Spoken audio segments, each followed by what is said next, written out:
What happens when you take three Star Wars experts and they discuss and debate the pros and cons of the first three Star Wars movies? Star Wars, The Empire Strikes Back, and Return of the Jedi. You get a sometimes heated and opinionated discussion that afterwards prompted one of them to say, "We're going to get hate mail," and another to say, "They're going to hate us." Whether you're an expert like our three guests, or if you know next to nothing about Star Wars, like I don't, this show's for you. I ask the questions non-fans would ask. Our guests provide their expertise. So join us now as Steve Ludwig's classic pop culture, show number 144 at PlanetLudwig.com, welcomes Jeff Cabrera, Matt DeMarco, and Lloyd Gold. And now, Australia's Joe Mandica, get us started with our theme song.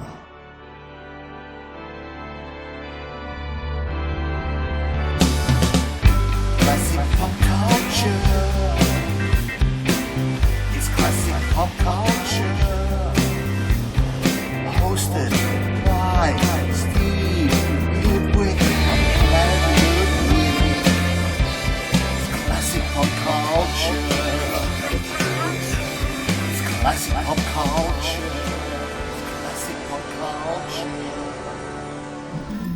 I felt I was long overdue as the host of a pop culture show to have a Star Wars themed episode. The only problem is I've only seen the first three movies from 77, 80, and 83, and a couple of the others of the three sets of trilogies. Plus, having seen the first three, I don't really remember that much about them. So I figured I'd ask three experts to come on the show to talk mainly about those first three movies. Instead, I have these three nudniks on the show. Just kidding, man. Just kidding. They're three of my closest friends. They're experts on the series.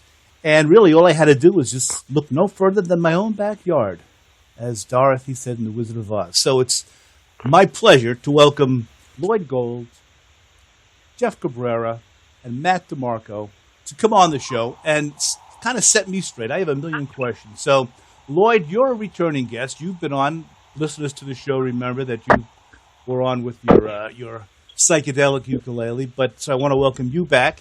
Jeff, Matt, welcome to the show, guys. Yes, I do. Thanks for having us. Hello.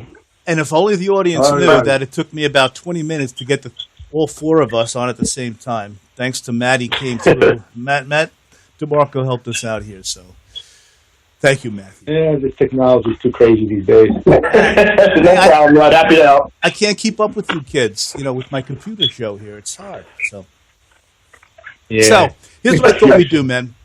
We're going to concentrate on the first three episodes, the first three movies, I should say.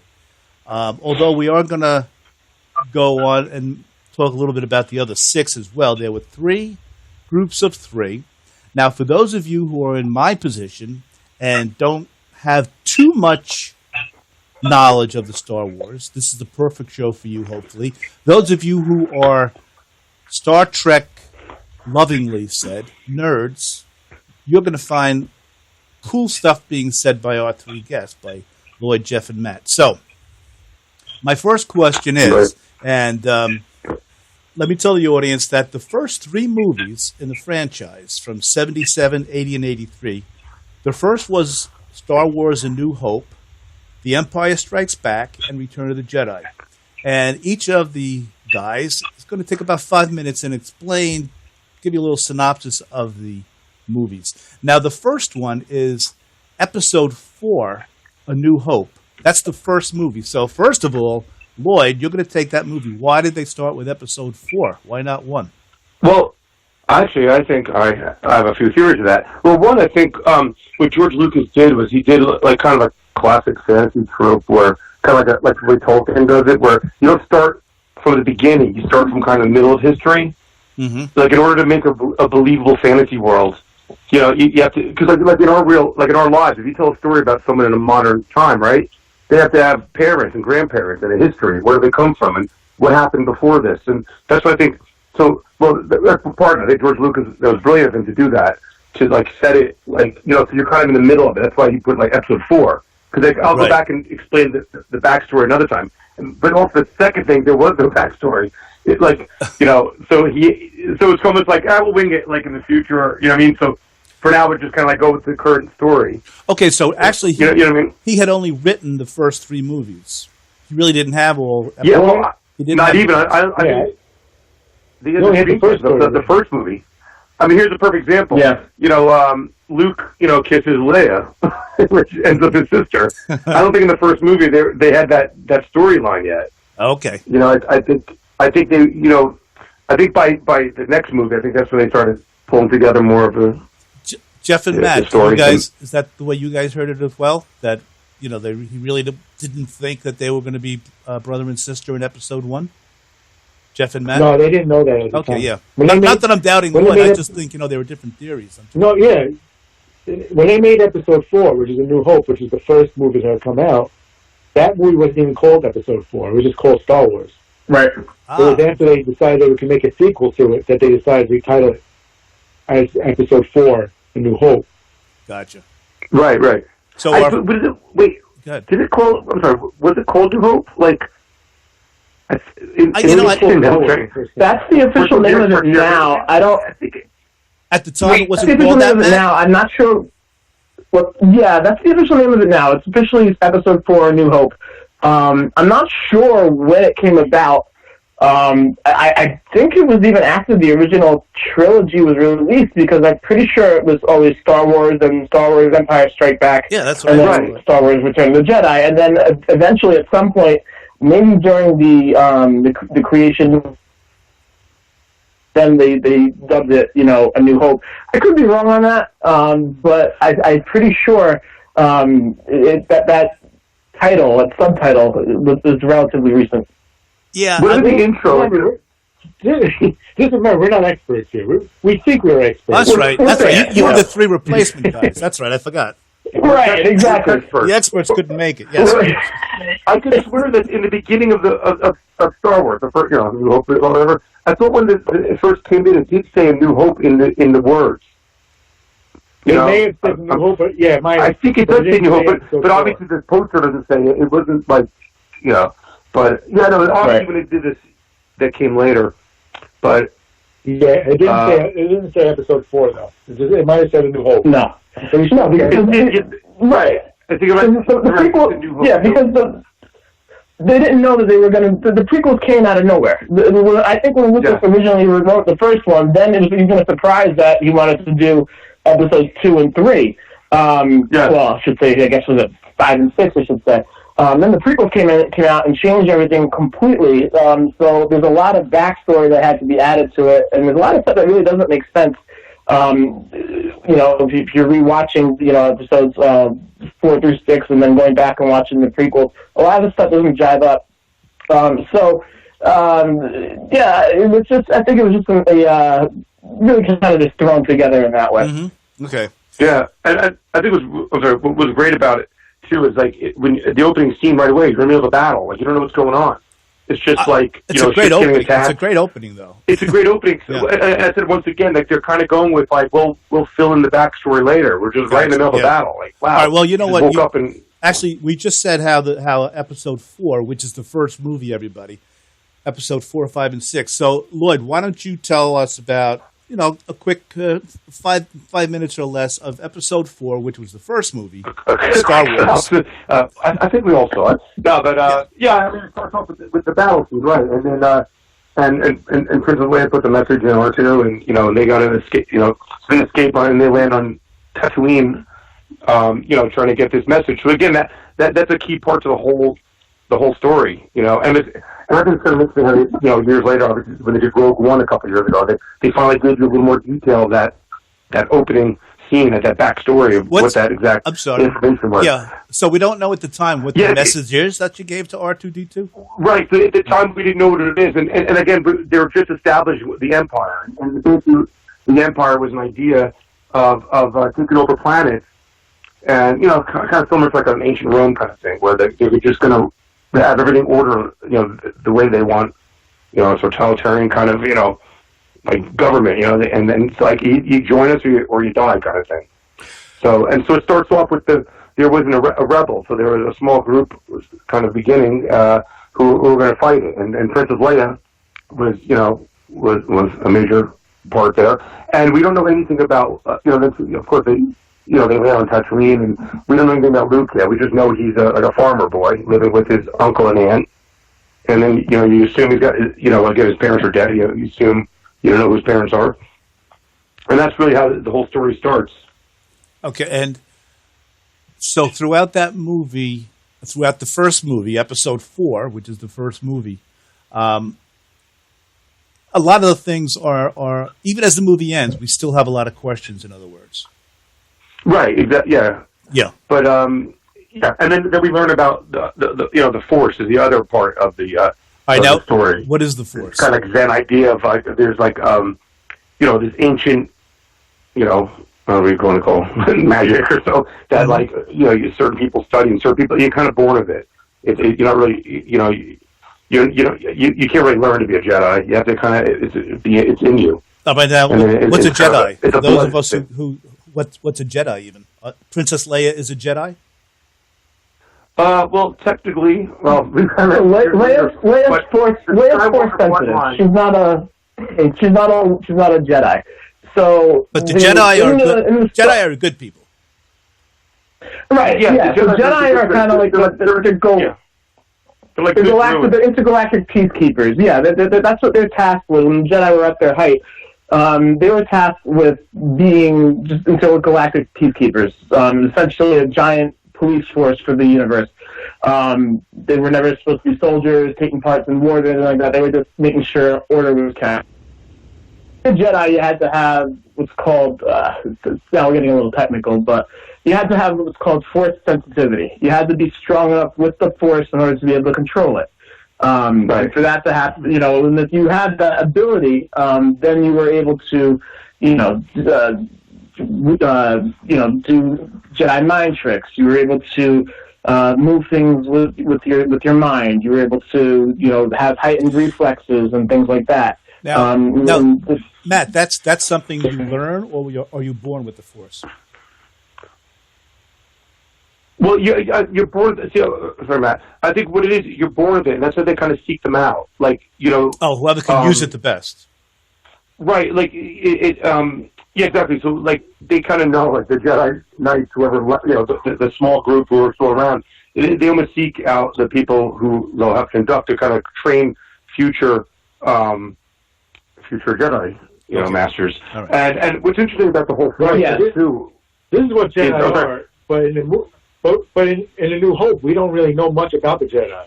It's still exactly, yeah. We just know that Obi-Wan Kenobi, who's an old man and is a hermit, comes and rescues Luke Skywalker and tells Luke Skywalker about his past, about his father, and tells Luke that his father was a Jedi. So now we're starting to learn about what the Force is, and Luke doesn't even know what the Force is in this movie at this point. And Obi-Wan trying to explain it to him and tell him that it's a magical force that, power that binds everything in the galaxy, and like Matt was saying, you have to be kind of attuned to it in order to control it. So that that's the extent of what we know about the Force. So everything that happens in this movie is relatively new to everybody who's watching it. So Jeff, but it's clear while watching the movie, the first one, that the Jedi they're the good people, basically. Yeah, because right off the bat, you know that the Empire.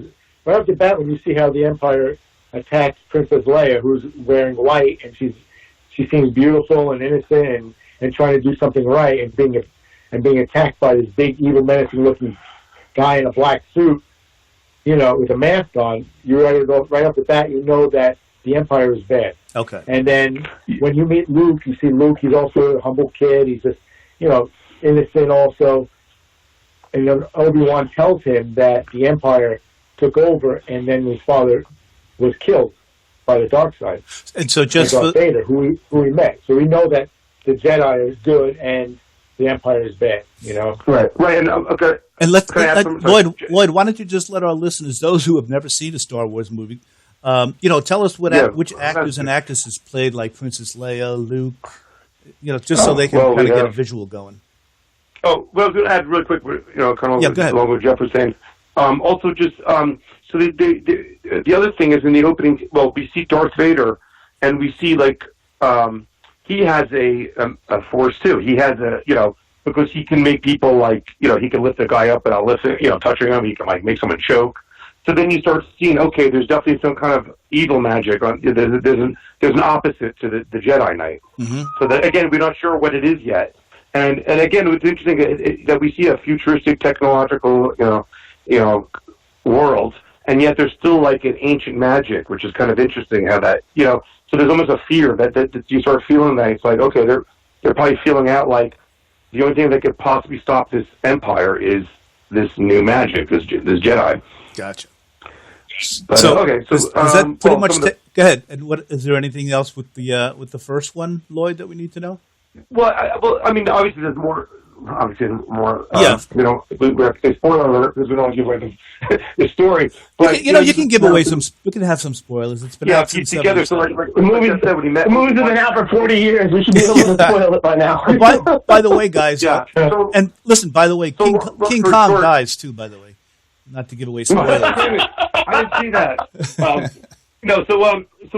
So of course, when he meets Obi-Wan Kenobi, and Obi-Wan's kind of introduced him to this Jedi thing and stuff, and they need to get off this planet, so they need a pilot. So they find Han Solo, played by Harrison Ford, right? And and he's got an interesting backstory where again we don't know much about him, but we know he's kind of a renegade.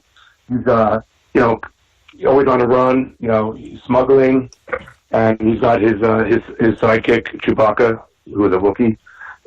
A tall, hairy. Yeah. Now, okay? Sorry, Lloyd. What is a Wookiee? Yeah, go ahead. No, what's a Wookiee? Well, it's a species, a humanoid species that's taller than an average human.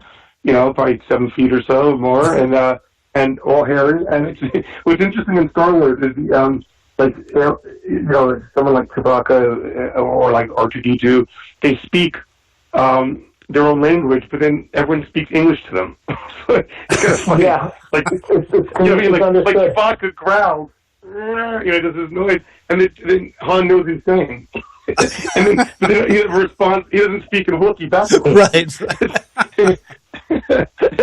They're funny. I'm assuming there's a bunch of those things in the Star Wars series that don't make perfect sense.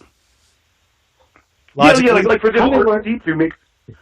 R2-D2 makes he's a little dome-headed little robot. He can make him have a voice.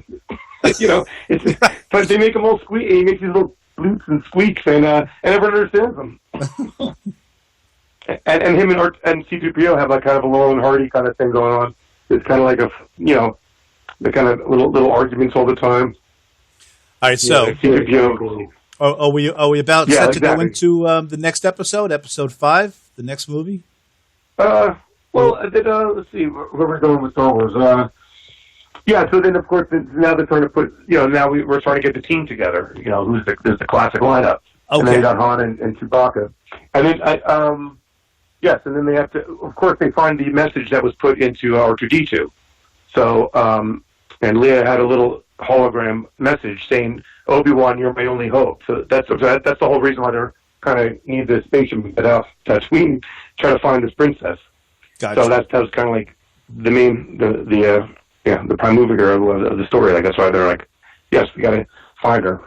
Okay. And also really quick, sorry, I'm sorry. That's all right. But Princess Leia is a great character. Like now in the 1970s, most women in movies are the damsels in distress. Like they're always like, my hero, fainting and stuff.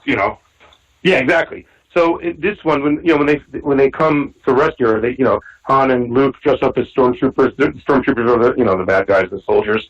And then when they come to rescue her, she's like, you're my rescuer. Like she got an attitude, which is kind of cool to see. Mm-hmm. Like little girl power. Right. And again, that's early. I mean, with 77, it's pretty cool to have a strong woman character. Yeah, I'm trying to think historically in movies. I think the 70s, maybe the late 60s, but that's really about when tough women, taking their own, taking no crap from anybody. That's probably about when it really started in cinema. Yeah, well, it probably relates to the women's rights of the 60s and stuff. Yeah, right. Because, there's a point where how many times do you have an action movie where the girl's just, helpless and, the guy has to keep saving her. So, so Leia proves to be, she's tough. Yeah, you're a major proponent for women's rights, Lloyd. All right, let's move on to episode 5. All right, Mrs. Gold won't be mad at you. To end, so to kind of end towards what they find out, they piece together is the Death Star, and that's where the Empire. That's like it looks like a planet. It's like a giant spaceship that and it can destroy planets. So which is like I guess in this history, there's never been anything like that. Like no weapon can destroy a planet. So that's why they're like, okay, this is major. We have to stop it. And they find out that there is a way there's plans. There's a way to find out that there is something in there that if you just strike it the right way, you fly your ship into this little thing, boom, and it explodes. So that's interesting too, because again, that's another question we would have where did this plan? How did someone find out the schematics of the Death Star to figure out there was the kill switch? And then we find out I'll go back in the future here. Again, there's a movie called Rogue One that came out a few years ago, and they do a very detailed explanation fiction of how they got these plans. Right. And we find out that the guy the scientist that designed the Death Star did it against his own will. So he purposely put the word they use, a kill switch or whatever. They put something in there to disable it, so someone can just get it right. Boom. Gotcha. So that's pretty much And of course, the end of the movie, here's the giveaway. Luke, of course, used the Force, and he's in an X-wing fighter. That's the Rebels ship, and he's the one who does it. And he has to close his eyes and go all Zen-like, Jedi, and then boom, he blows up the Death Star. But it's not over yet, of course, because the main villain, Darth Vader, survives. Yeah, this is the first time we've mentioned Darth Vader. Yes, and on a side note, those TIE fighters have the little pods are the best, and everybody survives. He gets knocked down, but his little capsule then survives. So then it sets up the next movie because so they did stop the Death Star, but there's still an empire. There's still a huge army, and the main leader. And so far, all we know is Darth Vader is the leader. We don't know. We're not really sure. But we know he's the big one. Gotcha. So that's kind of how Star Wars ends. So Lloyd Gold has set up the first movie, Episode 4. That brings us. That was a good one. Now we have Jeff Cabrera. He's going to do the second movie, Episode 5, The Empire Strikes Back. Jeff, I have a question for you before you even start. I know as the movies start, there are these crawlers, with the kind of explaining what's. Now, it takes place in a galaxy far, far away and long, long ago. So all these movies take place in the past? Yes. Do we know how far in the past? In other words, the story is being told to us, the viewer, about something that happened in another part of the we have no idea. A very long time ago. Okay. And there's a lot of time... It's almost like the idea that right now that radio waves take time to travel through space. So if we were able to jump from Earth to the edge of the solar system, we'd be seeing TV broadcasts from years ago. Gotcha. Okay, yeah. So that's, we're getting the story of Star Wars now, but it happened a long time ago. So in other words, they had YouTube. It's like YouTube today. All right. We're streaming it now, but it happened already. Right. All right. That's interesting. Now, the second movie is called The Empire Strikes Back. The Empire, Jeff, are the bad guys, right? Right. All right, so you take it from there now. The same Empire from A New Hope, from the first movie. So, like Lloyd said, that Darth Vader survived. There's still an Empire out there. The Rebels did destroy the Death Star. Sorry, Jeff. The Death Star is what exactly? But that's always a space station in the first Star Wars movie. That I explained it. It's the planet spaceship. The big sphere. Are you listening? After 5 minutes, I clicked off. That's why you said only 5 minutes, Lloyd. After 5 minutes, I tuned out. I'm sorry. No. Okay. So the Death Star. So the Death Star is the Death Star is still what it was when you said it. Okay, gotcha. All right. Okay, Jeff. I'm sorry. Go ahead. Hasn't changed. Can I tell the story now? I'm sorry. I'll shut up. Where are those three experts? Okay, go ahead. Yeah. All right. So for Empire Strikes Back, which becomes the second movie in the trilogy, the middle movie, we start off by finding out that the Empire still exists, they're still powerful, and they're chasing down the rebels. They want to get revenge for blowing up the Death Star. Meanwhile, the rebels are hiding on a base on this ice planet called Hoth. Luke Skywalker is on that planet trying to help find out a good place for the rebellion, who are the good guys. So it's not the Jedi, it's the rebellion now. The rebellion are trying to form like a rebellion, actually, against the Empire. There are no more Jedi around except for Luke. And Luke technically is not a Jedi. He was only trained by a Jedi for a little bit. And that was Obi-Wan Kenobi. But Obi-Wan Kenobi died in the last movie. He was killed by Darth Vader. Okay. In the lightsaber fight. All right, so I got to jump into it real quick. Go ahead. That was a major thing, too. Obi-Wan let himself die. One of the big battle scenes at the end, he's fighting Darth Vader, and he sees Luke, and he looks at Luke, and he lifts his lightsaber up and lets Darth take him down, because he knows the next step of training is he has to die and come back as like a spirit to like kind of lead, to help lead Luke, because it's like, he has to go inside his mind kind of. It's not just a physical person can train you. So part of the training is like, he has to kind of let himself go. Okay, now I'm going to ask a kind of a dumb question, Lloyd. I'm going to ask a dumb question. Why couldn't Obi-Wan Kenobi just live and still instruct Luke or tutor Luke? Because he's got to. Well, So at that point, Obi-Wan had pretty much done everything he could. Oh, okay. We see, there's a lot more to Obi-Wan than people realize, because there's a whole backstory that we learn in the prequel trilogy. Right. He's earned his stripes, and he's now in the last 20 years, making sure that he stays living as a hermit and hiding, because he's still a wanted man in the eyes of the Empire. At this point, he knows that the only next step that he can take is to become one with the Force and achieve his, eternal life through living in the Force. For that to happen, I guess, he had to sacrifice himself in order to get to that point. He's got to become more of a spiritual type of thing. He also said that he would become more powerful by dying. Correct. Okay. So he was able to help Luke in a lot of ways. So in other words, it's kind of you have to really look into it. But in Episode 4, in A New Hope, when Luke blows up the Death Star, you hear Obi-Wan talking to him and telling him what to do.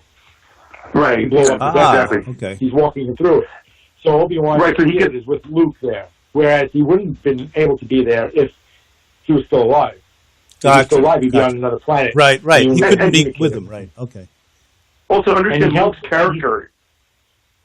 Say that again? The Jedi also have... Obi-Wan still has a certain power after he's dead. So even though his body is dead, he's still one. Now he's one with the Force, and he's able to manipulate the Force while being a Force ghost. And he's more valuable, I guess, that way. Right. Yeah, and also, sorry, to understand, like, Luke's character, too. Like, remember, he's grown up as a farmer. He doesn't know anything about his parents. He just knows he grew up with his aunt and uncle. And I think they're moisture farmers. Like that, whatever that means. Moisture farmers. This is for the adults in the but the thing is, I think part of it too is like it wasn't like Luke's a young guy. It's not like you could just go, "Hey, Luke, you're going to be a Jedi Knight," and and he's like, "What?" So it's almost like he's like a reluctant hero, So he does a lot of doubt, like Jeff said. So like Obi-Wan can actually come to him in kind of moments of need when he's not physically there. Like you said, like when he's flying to take the Death Star down, he does. Professor Ludwig. Now, what's the Death Star? No, I'm just kidding. Yes, somebody just said that. When is somebody going to mention the Death Star, for crying out loud? I want to point something out here. Yeah. We've been talking about A New Hope for about half an hour. and it's not to make fun of it. It just goes to show you how a simple movie has so much depth in it. Yeah, we wanted to talk about for just a few minutes, and here we are, half an hour later. What? Still talking about listen, that's an excellent point. And see, 5 minutes won't be enough. So take as long as you need with The Empire Strikes Back. But you're right, Jeff. That's a good point. These movies are more than just kind of like frivolous science fiction movies. There are a lot of thought, obviously, went into them. There's a lot of mythology in it, and a lot of philosophy in it. And this is all George Lucas, right, Jeff? This is all George Lucas's baby? Yes. Yeah. Well, at the time, yes. Yeah, at the time. Okay. He wrote all three movies, but he only directed the first one. Mm-hmm. Right. Yeah. All right, the second one had a new director, and the third one had another director. So back to The Empire Strikes Back, Jeff. Yeah, so back to The Empire Strikes Back. So we leave where the Empire is chasing the rebellion down, and Luke Skywalker leads the rebels to this base that's created on an ice planet called Hoth. While on there, the Empire hunts them down and finds them, tracks them down, and they get ready to launch an assault on the planet, on their base to destroy the rebels. Meanwhile, Luke Skywalker had got injured in an attack by like a creature, like a snowman, like a snow monster that lives on that planet. And when he escapes, he sees a vision of Obi-Wan. And Obi-Wan tells him that he has to go seek Yoda, who is a Jedi Master, and is still alive and living on another planet called Dagobah. Okay. So Luke ends up getting rescued from freezing to death in the snow, and after having that vision, and by Han Solo takes him and saves him, and shortly after, the Empire starts attacking the base.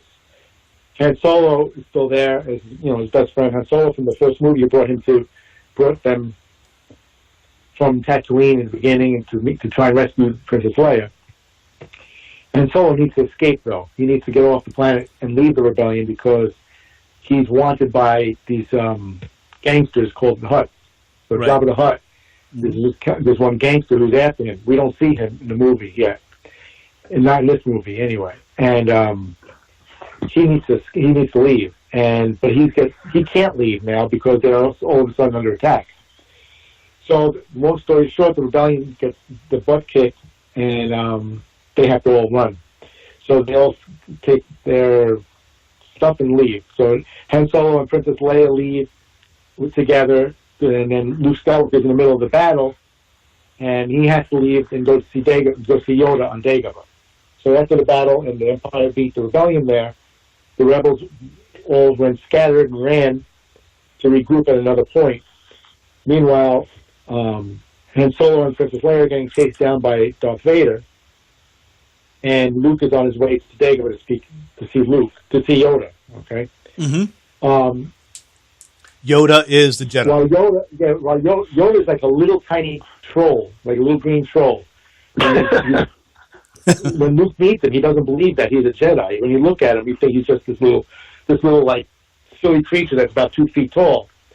And Luke is just in denial that he's anybody important until he realizes that that's Yoda because Obi-Wan intervenes, and you could hear Obi-Wan talking his voice in the background. So then Luke realizes.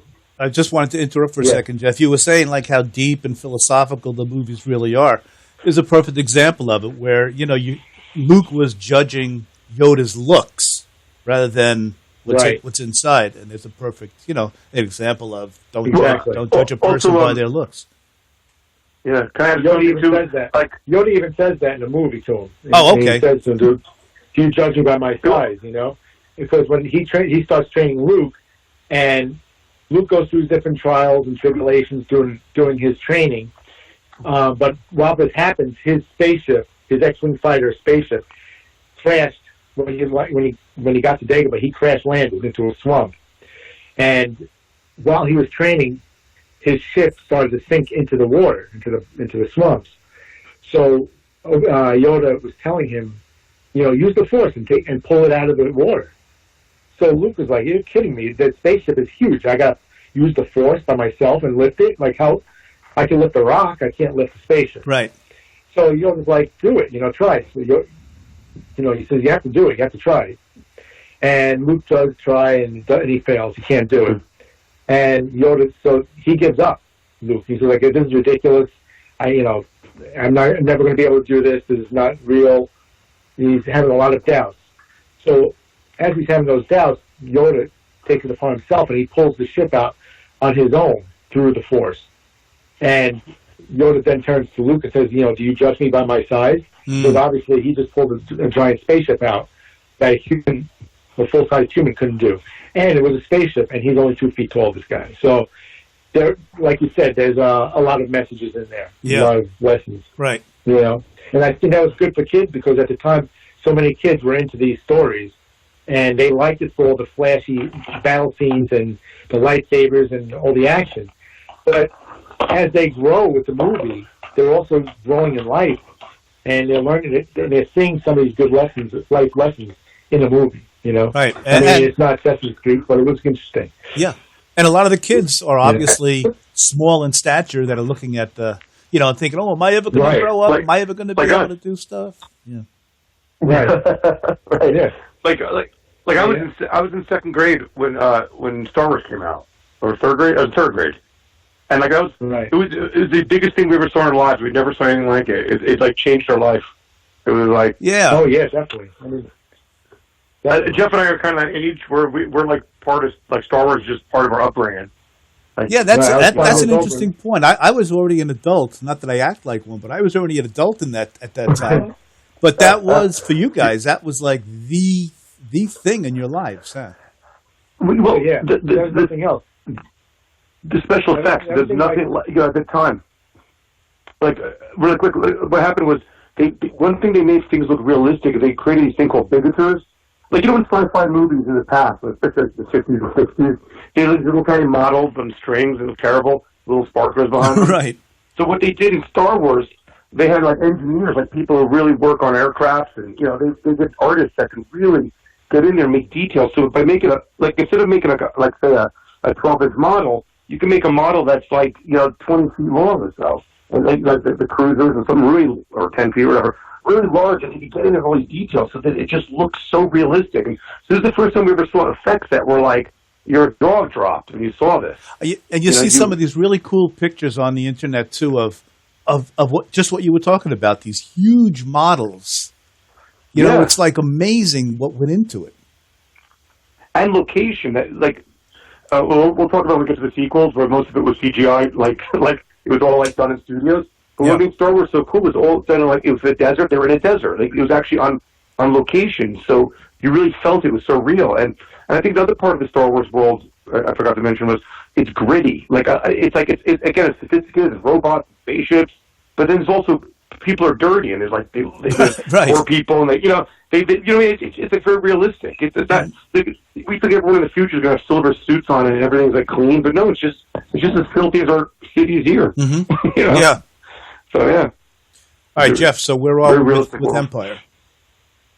All right. So at this point, we were saying that Yoda was showing Luke about the Force and teaching him a lot about it, and so now Luke decides, let me continue with the training, obviously, because he realizes that he was wrong. And while he's training, he gets this bad premonition about the future, and it distracts him from his training. And he tells Yoda about it, and he tells Yoda it's about his friends, Han Solo and Princess Leia, that they were hurt and they were in pain, and he had to go save them. So Yoda was telling him he shouldn't go because he wasn't ready to go yet. He was still training, and he hadn't completed it. And Luke was like, "No, but my friends are going to die. I need to save them." And he decided he just didn't care what Yoda had to say, and he was going to go save Han Solo and Princess Leia. At the same time, Obi-Wan approaches him as a Force ghost and tells him, "You can't go yet." But he told them that what Han Solo and Princess Leia are going through is necessary for him, for his own safety. So that, he can't go. As hard as he's got to fight his emotions here and really use his brain for a second and make the right decision and not go, as hard as it is. So Luke still continues to go. He says, "I have to go." And he goes with the assumption that he may have to face Darth Vader. Right. What happened to Han Solo and Princess Leia at the time was that Darth Vader finally caught up to them on this a city. It's a planet. It's a gas planet, but the planet has a city that floats in the clouds. It's called Cloud City on Bespin. And they met a friend of an old friend of Han Solo's named Lando Calrissian. So it turned out that the Empire got to Lando Calrissian first and threatened him to turn over Han Solo and Princess Leia, which he did. Mm-hmm. So what he was doing, he started torturing them. He started torturing Han. He tortured the Chewbacca. He tortured. I guess they tortured Princess Leia, but they never showed that. And they tortured Han Solo. And they were only torturing them to send out that emotional feeling through the Force to Luke, because Luke has a connection to them. Oh, gotcha. So that Luke realized that there was something going on. They didn't want to know where the rebels were hidden. They didn't want to know anything. The Empire just wanted to break enough, send enough of a signal to Luke. Send a message, yeah. Your friends are in danger. And so they were bait for a trap. Right, they were a trap. Gotcha. So Luke goes to Bespin to find them, and at this point, Han Solo gets, they freeze his body in something called carbonite. What it is there's like on this planet, they mine gas and different things, and one of the things they have is carbonite.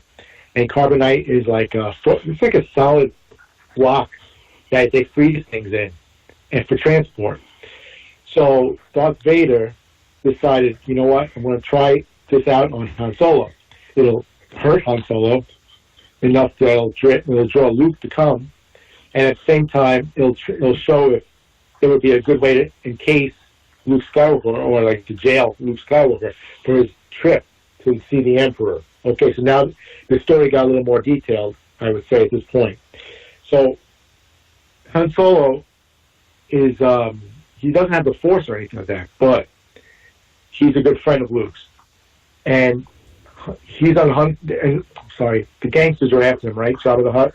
Well, one of the gangsters after him is called, their bounty hunter that's after him is called Boba Fett.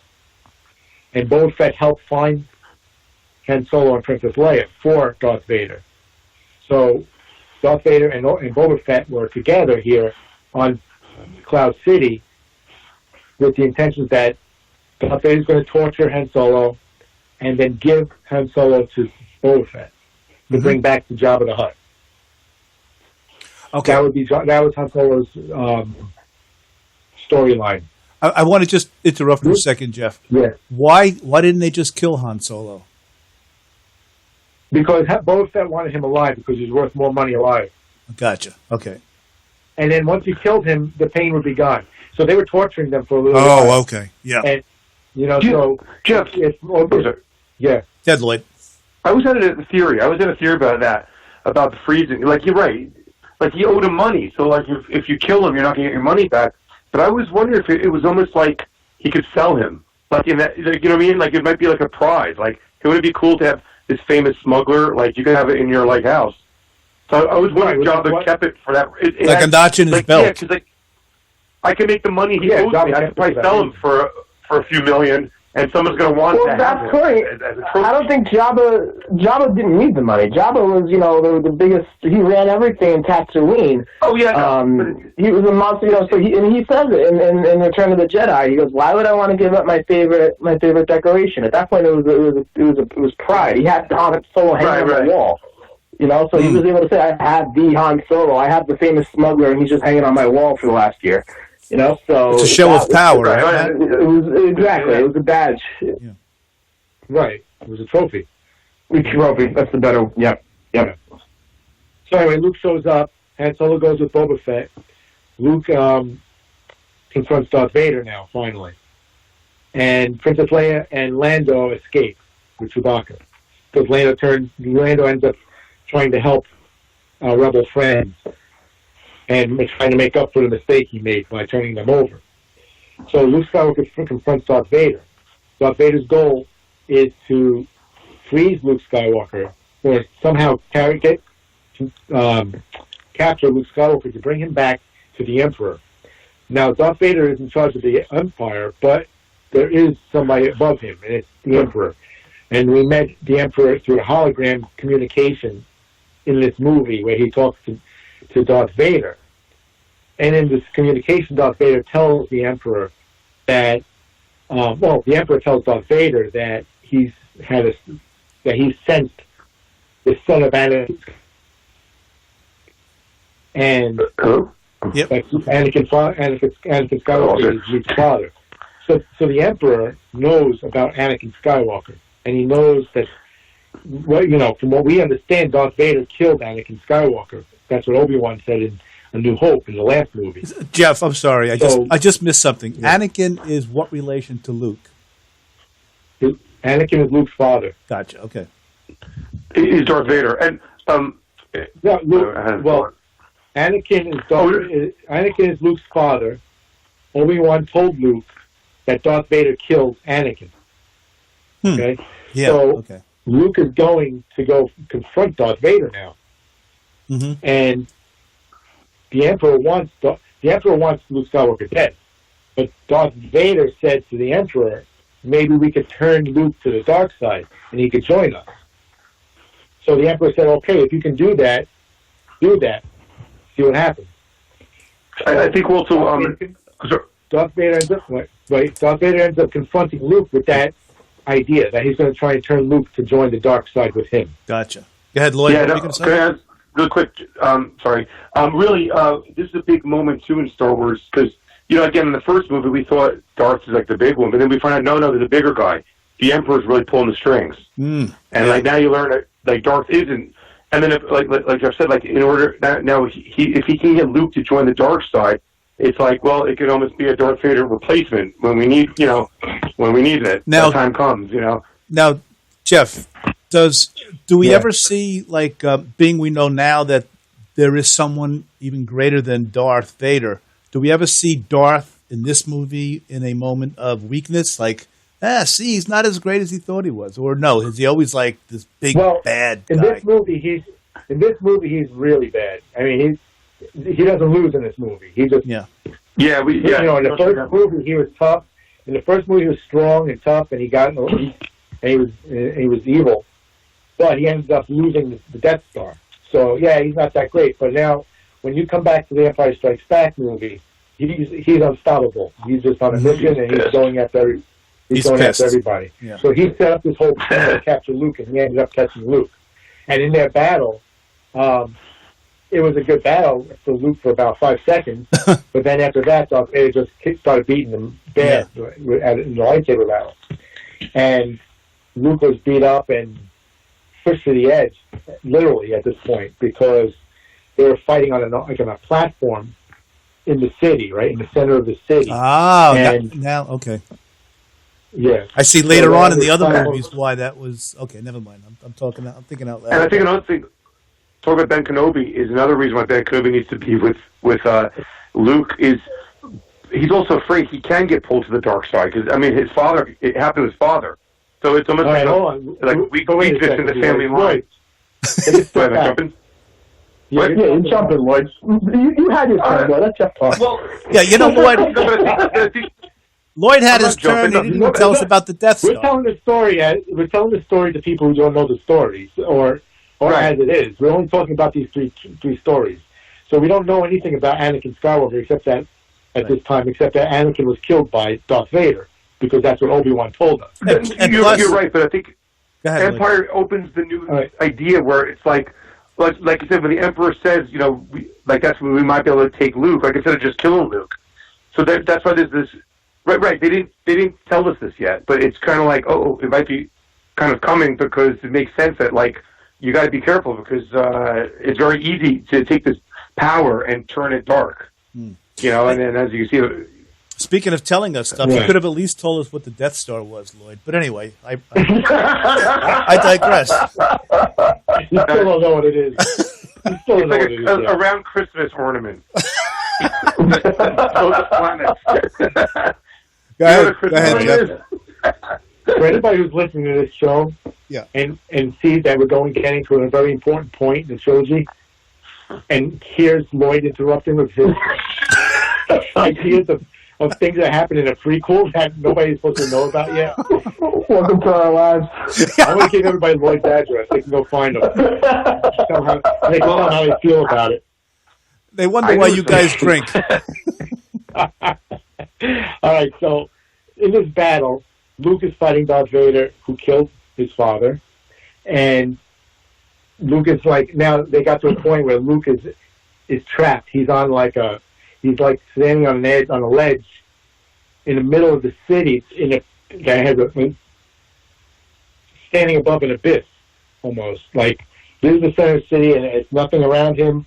He's surrounded by walls, but distant, far away, and there's nowhere to go. He can't go up because there's no up, and he can't go down because there's no down. Can't go left or right because there is no left or right. He's just out there suspended. And he's left the hand at this point. Yeah, okay. Oh, okay. Yeah, right. So at this point, that might. Darth Vader has him pinned down, and he ends up cutting Luke's hand. And Luke is desperate now for anything. He doesn't have his lightsaber anymore. He's just hanging on for dear life, and his only option is to join Darth Vader to stay alive. And Darth Vader tells him, "Join me. Together we can rule the galaxy." And then he tells him that Obi-Wan never told him what happened to Anakin, his father.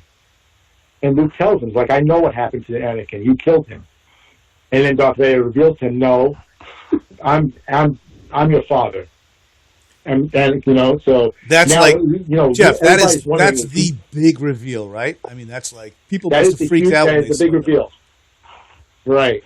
That's the big reveal for the whole entire saga, to be honest. So, Jeff, sorry, Jeff. What did you think when you saw that for the first time? And you too, Lloyd, when you heard that? I remember not knowing whether to believe him. Like, I don't trust him. You don't trust Darth Vader. Oh, okay. All right. You know he's evil. And I remember as a kid, I was only 8 years old, though. But it made a lasting memory, because it was so, I guess, shocking and... Yeah.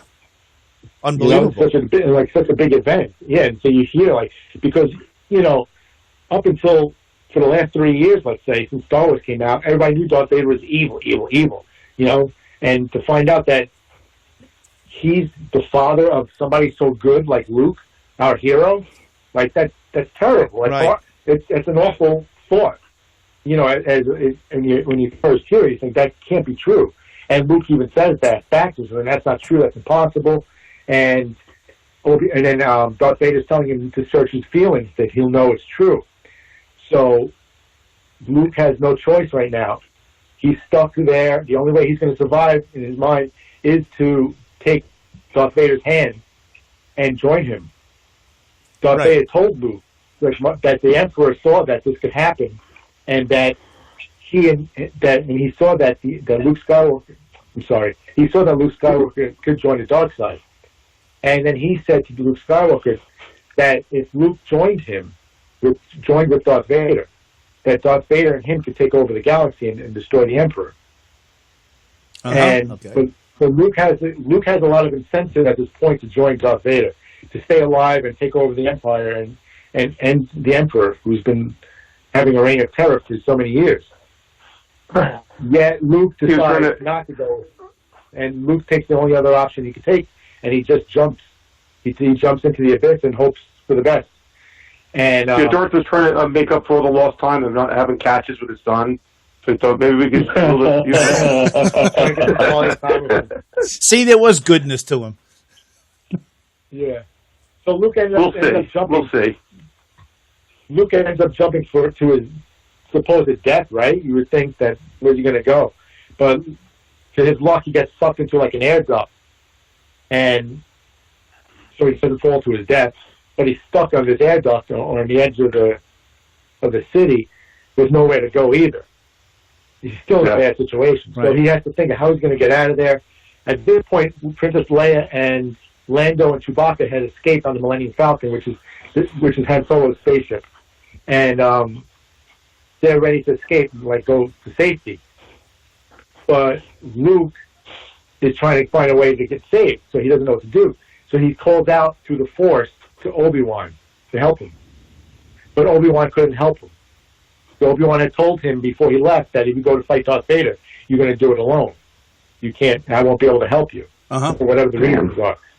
So he was alone out there. So the only other thing he could think of is like, I guess he decided that let me call out to Leia, Princess Leia, and by doing that, he used the Force and called to Leia through like mental telepathy, let's say, and Leia did hear him, and she realized, oh no, we have to go back. The Force was able to convince Leia to go back and try and save Luke. So they went back and they were able to, find him hanging there, and took him onto their ship, and then they all escaped. And that's pretty much how the movie ends. With that, and then Chewbacca and Lando Calrissian leave together on the Millennium Falcon to go try and save Han Solo. That's how the movie ends. All right. And being little kids back then, like I said, this is a big cliffhanger.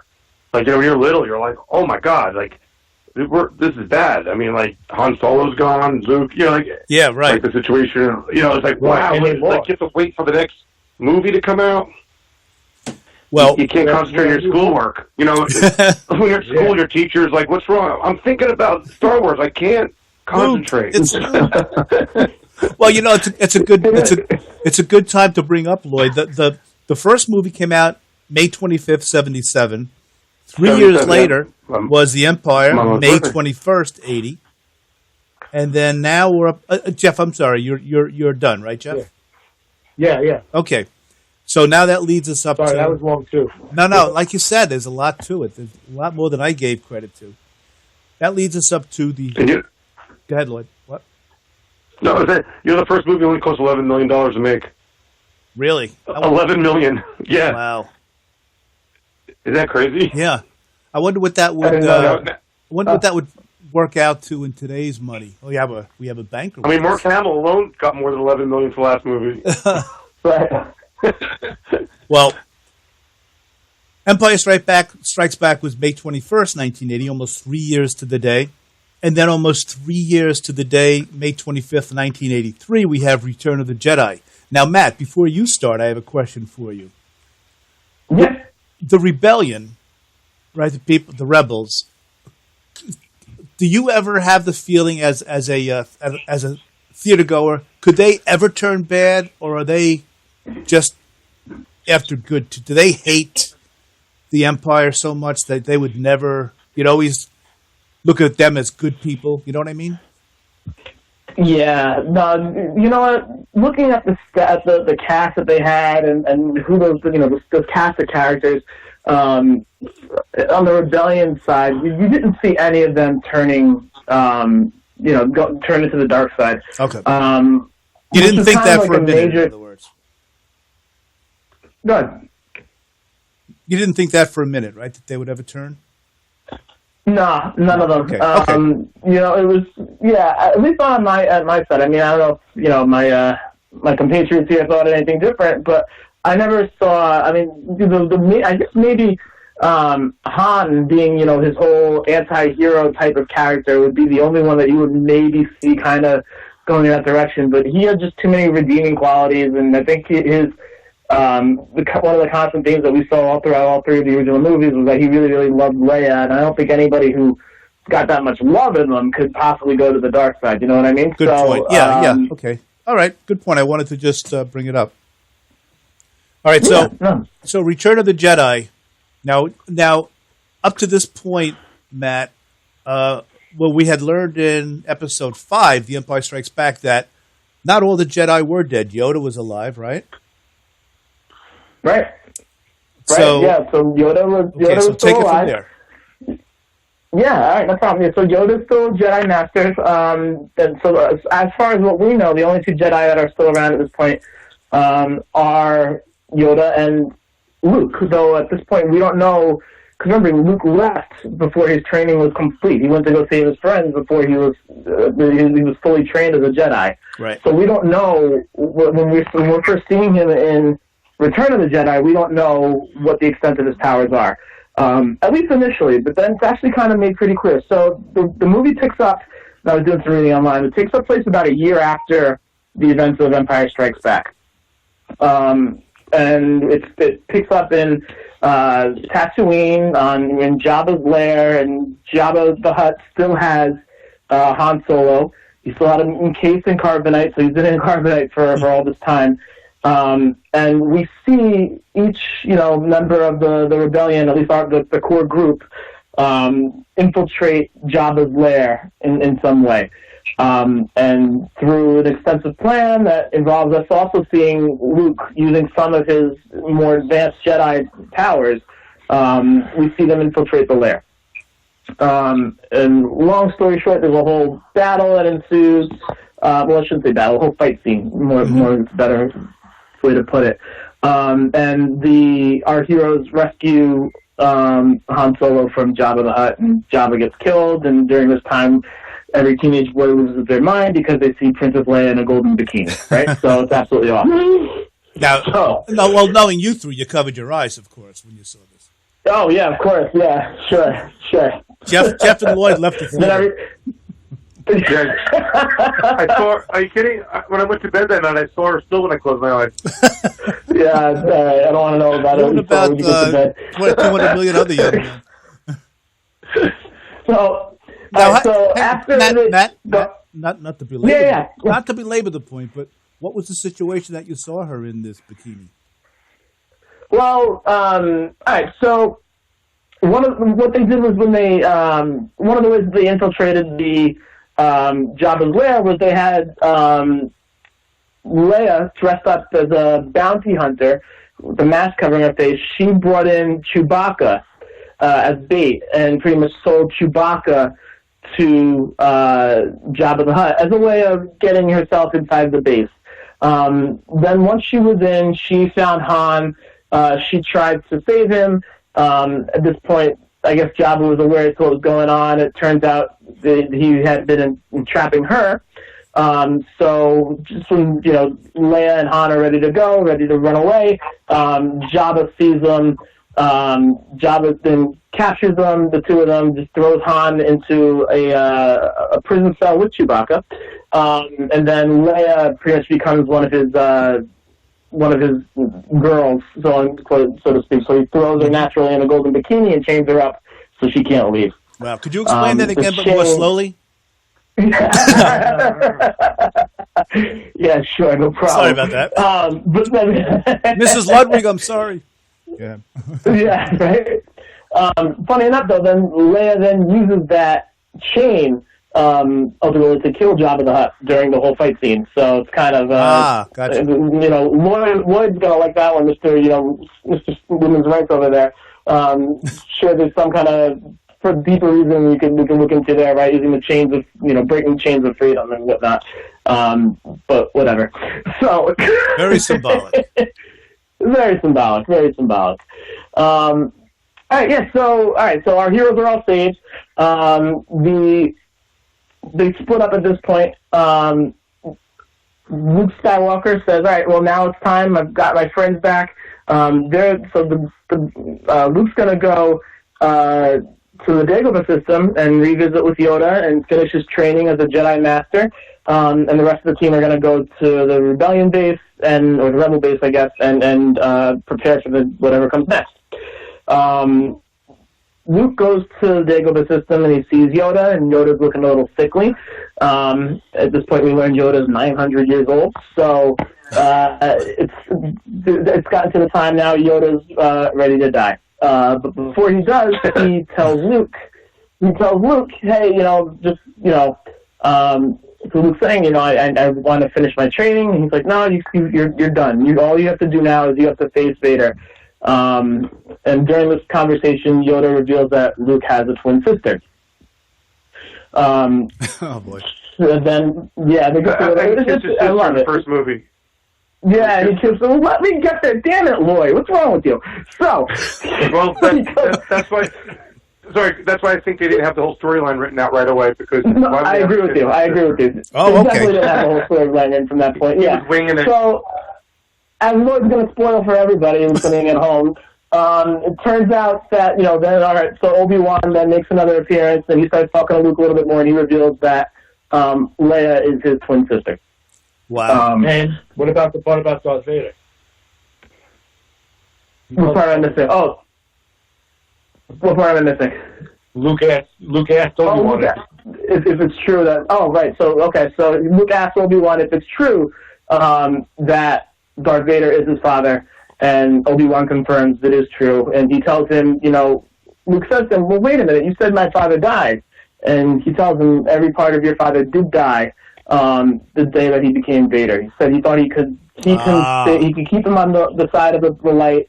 He thought he could train him just like Yoda had trained Obi-Wan Kenobi, and keep him away from the dark side, but he was wrong. The dark side of the Force was way too powerful.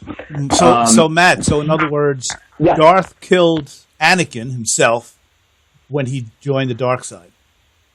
Pretty much. He killed how we know of Anakin, in other words. Okay. That's a really good way of putting it. Every part of so Anakin, and you see this in the prequels. Anakin really is he's a man of emotion. He's so full of emotion.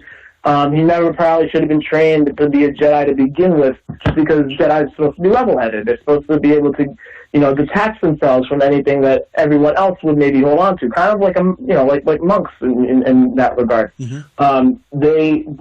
Anakin wasn't able to do that, and he became so involved with, because he was having visions of his wife dying, of Padme, his wife, Luke and Leia's mother, of her dying. He just became enthralled with the idea of saving her. And the only way he was led to believe to do that would be to go join the dark side. And that's what ultimately ended up taking over him and consuming him. There's so many different ways that these movies can go, like so many different paths. It's absolutely incredible. Really is. But I didn't give these movies enough credit, to be honest with you. Hearing you guys tell the story like this, I really didn't know so much of this stuff that you're telling me. I just saw the movies and said, okay, good, science fiction. But man, really deep. No, there's a lot to it. It's great. It really is so much to it. And now, especially with all these, there's so much. You have the movies now. There's the new trilogy that just came out. You have there's a cartoon that's out on the Clone Wars, which is absolutely phenomenal, honestly. And then there's the show The Mandalorian that's out. So there's so many different avenues and so many different pieces that all add up to this great, universe of Star Wars. It's absolutely incredible. It's great. Now, Steve, big thing about the story. Sorry, a big thing is that this is the Skywalker family saga. Mm-hmm. So we go out to the prequels and we learn about that, the background of the Skywalkers, and then Anakin. Then as we go forward, it continues. So then the new movies, with Rey, we're not, at first we're not sure what her lineage is. So it's kind of like now they finally kind of put an end to the Skywalker series. Doesn't mean like Star Wars is over, but like the Skywalker saga probably comes to an end, and then they're probably going to go forward a bit more. Story. Now these three trilogies, they are basically Skywalker centric, correct? Correct. Yeah. Okay. Yeah, it's a really good way of putting it. Yeah. So, Matt, is there more to Return of the Jedi? Because I have a question too. Yeah, absolutely. Yes. So, all right. Luke realizes, all right, I have a twin sister. It's Leia. Now he realizes he needs to reconvene and get back to the rebellion and figure things out from there. Sorry to interrupt, Matt. What did Luke think when he realized, holy smokes, I kissed my sister? Yeah, they don't really address that much. Oh, okay. Just another day in the Skywalker family. So to be fair, and when Leia kissed Luke, it was more to piss off Han than anything else. Wasn't really passionate. It wasn't, like Han was being Han Solo. She was trying to make him jealous. Yeah.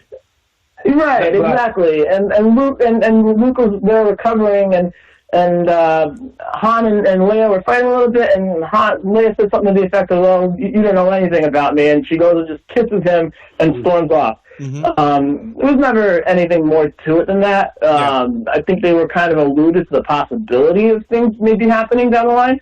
But then obviously it all got shot to hell once they brought up the whole brother-sister thing. Yeah. Well, you would hope anyway. I hope. Yeah, no, they did. That's another hope, not a new hope. That's another hope. I mean, Star Wars definitely throws you curveballs. Because like in the first movie, you figure, Luke, the hero's Luke and the heroine's Leia, and they're going to, boom. And then they change that. So it's interesting how it keeps changing. Yeah. We think Darth is the ultimate evil guy in the world, and in the end, he wasn't. He had a little goodness in the left, Yeah, so like, it's nice that Star Wars throws you curveballs a little, Yep. Yeah. We forgot to say that Han Solo and Princess Leia ended up kissing each other. Oh, that's right. In this in Jedi? Empire Strikes Back. Oh, okay. And right before they froze Han Solo in the carbonite, Princess Leia told Han Solo, "I love you." Gotcha. Okay. Mm-hmm. Yeah, and I know. And like Leia, a badass, he just says, "I know."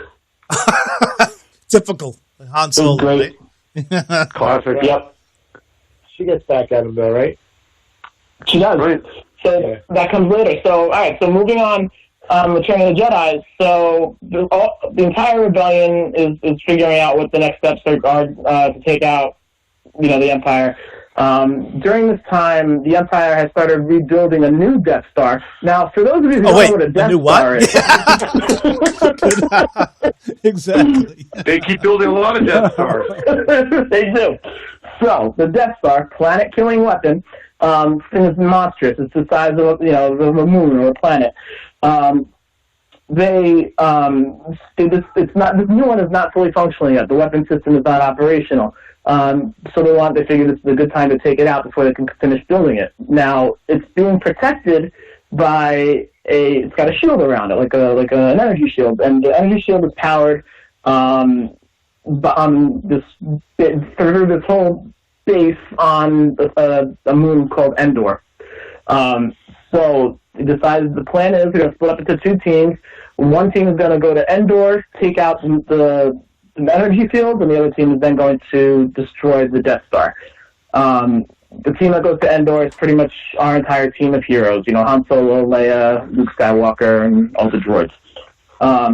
So when they get down there, before a battle can ensue because it's also occupied obviously by the Empire. When they get down there, Luke and Leia start talking. Luke reveals to Leia that she's his sister. But Luke says, "I have to go confront our father.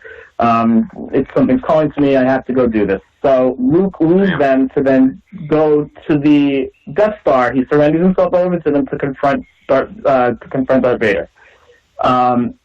Talk about suspense building. It's great. It's a great. I love this movie. Honestly, it's my favorite of the Star Wars movies. I know I'm in the minority in that. A lot of people think it's the worst of the original three. I absolutely love it. Luke is talking to Darth Vader in Death Star. Darth is walking him over to the Emperor so he can meet the Emperor and so he can again try to turn to the dark side. While this is happening, Luke and Darth Vader are talking, and Luke's trying to talk him over to back of the light. And he's telling him, "Come, let's just leave. Let's just come with me. We can beat this together." And Darth pretty much at this point, you kind of see an inkling of good in him. He just admits, like, "It's too late for me, son. I can't. I can't do anything." So it kind of, begs the question, well, if it wasn't too late, what would you do? Where could this possibly go? Right. But in any event, Luke and the Emperor and they meet, and the Emperor starts talking to him and trying to get inside of his head. Meanwhile, there's a battle going on in the moon of Endor to drop the energy field. During this time, Luke finally attempts to kill the Emperor. much to which is kind of the Emperor taunts him, tells him, "Hey, try to kill me, try to kill me." When he does, Darth Vader interferes, and Luke and Darth Vader now have a massive lightsaber fight. And Luke's holding his own, and you can see his powers have gotten stronger since the last time around. He's doing well. Darth at the beginning is probably winning the fight a little bit, but then Darth makes the mistake. Well, I shouldn't say that. Darth kind of, using the Force, he gets inside of Luke's head and says, "Wait a minute, you have a sister." Darth Vader didn't know that Leia was in existence. Didn't know that Leia was also his child. So he said, at this point, he says, "Well, all right, well, hold on. If I can't get you over to the dark side, maybe I can just get her over to the dark side, so I can kill you now." And this enrages Luke. So Luke loses his mind.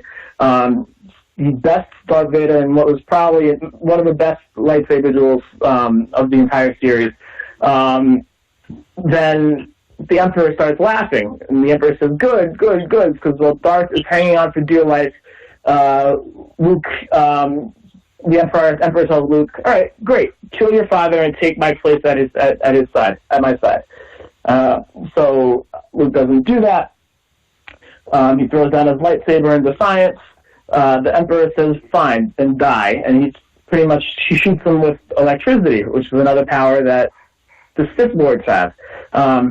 Let me back up. Sith Lords are pretty much, to make this easy, pretty much the evil versions of Jedi. Darth Vader, and it's the reverse. So there's a Jedi and the Sith. They're black and white.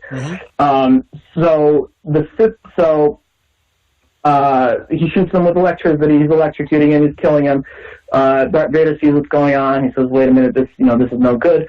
He actually picks up his Emperor, his master of all these years, throws him down a giant tunnel or a shaft, whatever you want to call it, and seemingly kills the Emperor. Then coming back from the dark side, Luke then tries to, and at this point, Darth Vader is very, very weak from the whole fight scene and all that stuff. So Luke is trying to save his father. He's trying to get him onto the ship so they can escape. Darth Vader takes off his mask, revealing his face for the first time.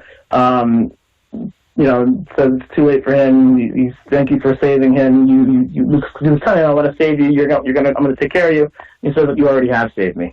At this point, the energy shield has been destroyed, and the energy shield has been destroyed, which allows the rest of the rebellion to blow up this new Death Star. So that's what happens. We find out Luke and Darth Vader. Well, Darth Vader is dead. But Luke escapes the Death Star. They reconvene, and everything is hunky-dory. Everybody's all happy. We see Luke reconvene with his team on the moon of Endor. He looks over at the Force ghosts of Yoda and then Obi-Wan Kenobi. And then finally we see the Force ghost of his father, Anakin Skywalker, join them as well. And that's where that's where the original trilogy ended. So it's pretty deep, a lot of good stuff there, and it's my favorite of the three. All right, now, first of all, very, very well done, Matt. When Darth reveals what he looks like, is there anything unusual about him, or does he just look like another human being? He looks somewhat deformed. Like Uncle Fester. This is Uncle Fester. Yeah, Fester's the best way to put it. Yeah, Uncle Fester with a harmonica. I mean, he's not ugly like Jason in Friday the 13th. Nothing like that, right? He's not like that, not to that extent, but he's deformed. He's clearly deformed. Okay. And how did he get that way? So we see that happen in the end of the third movie, episode 3, Revenge of the Sith. He and Obi-Wan Kenobi have a monster, probably in my opinion, the best lightsaber battle of the entire series.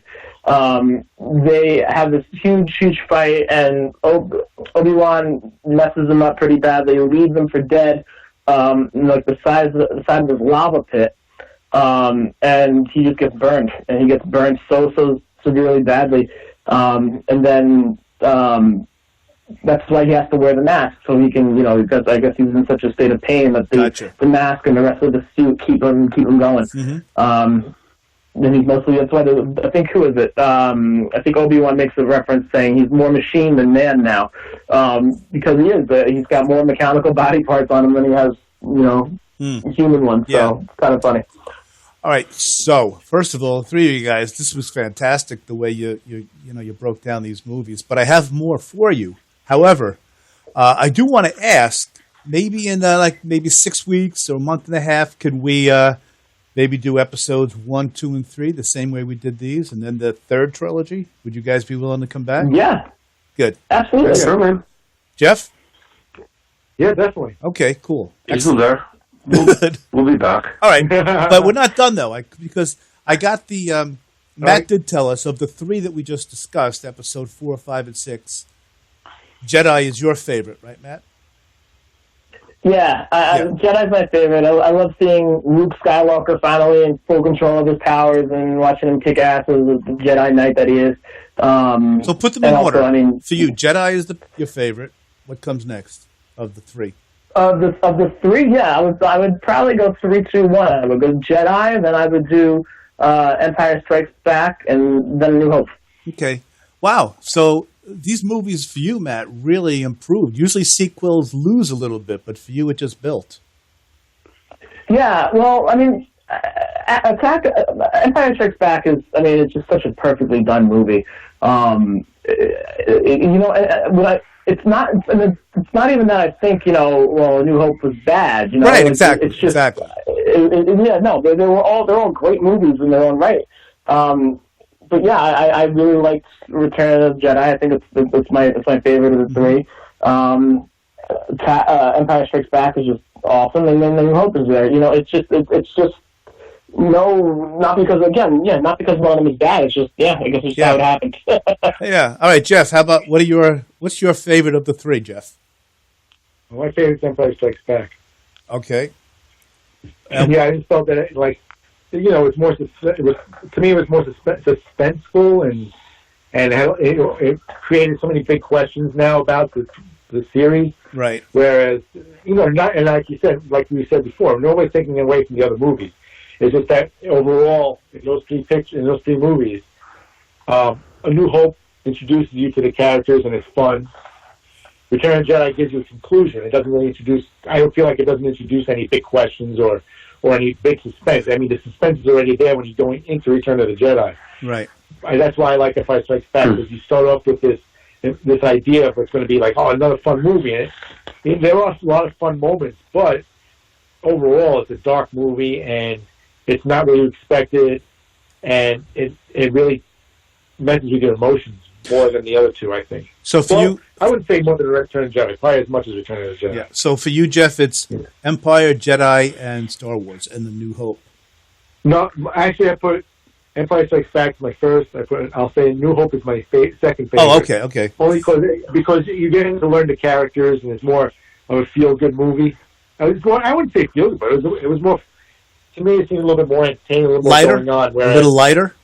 It was more lighter, yeah. Lighter. And Return of the Jedi I put last only because to me, it just seems like it's just the conclusion of everything. And it just ties everything up. And it ties it up nicely, but...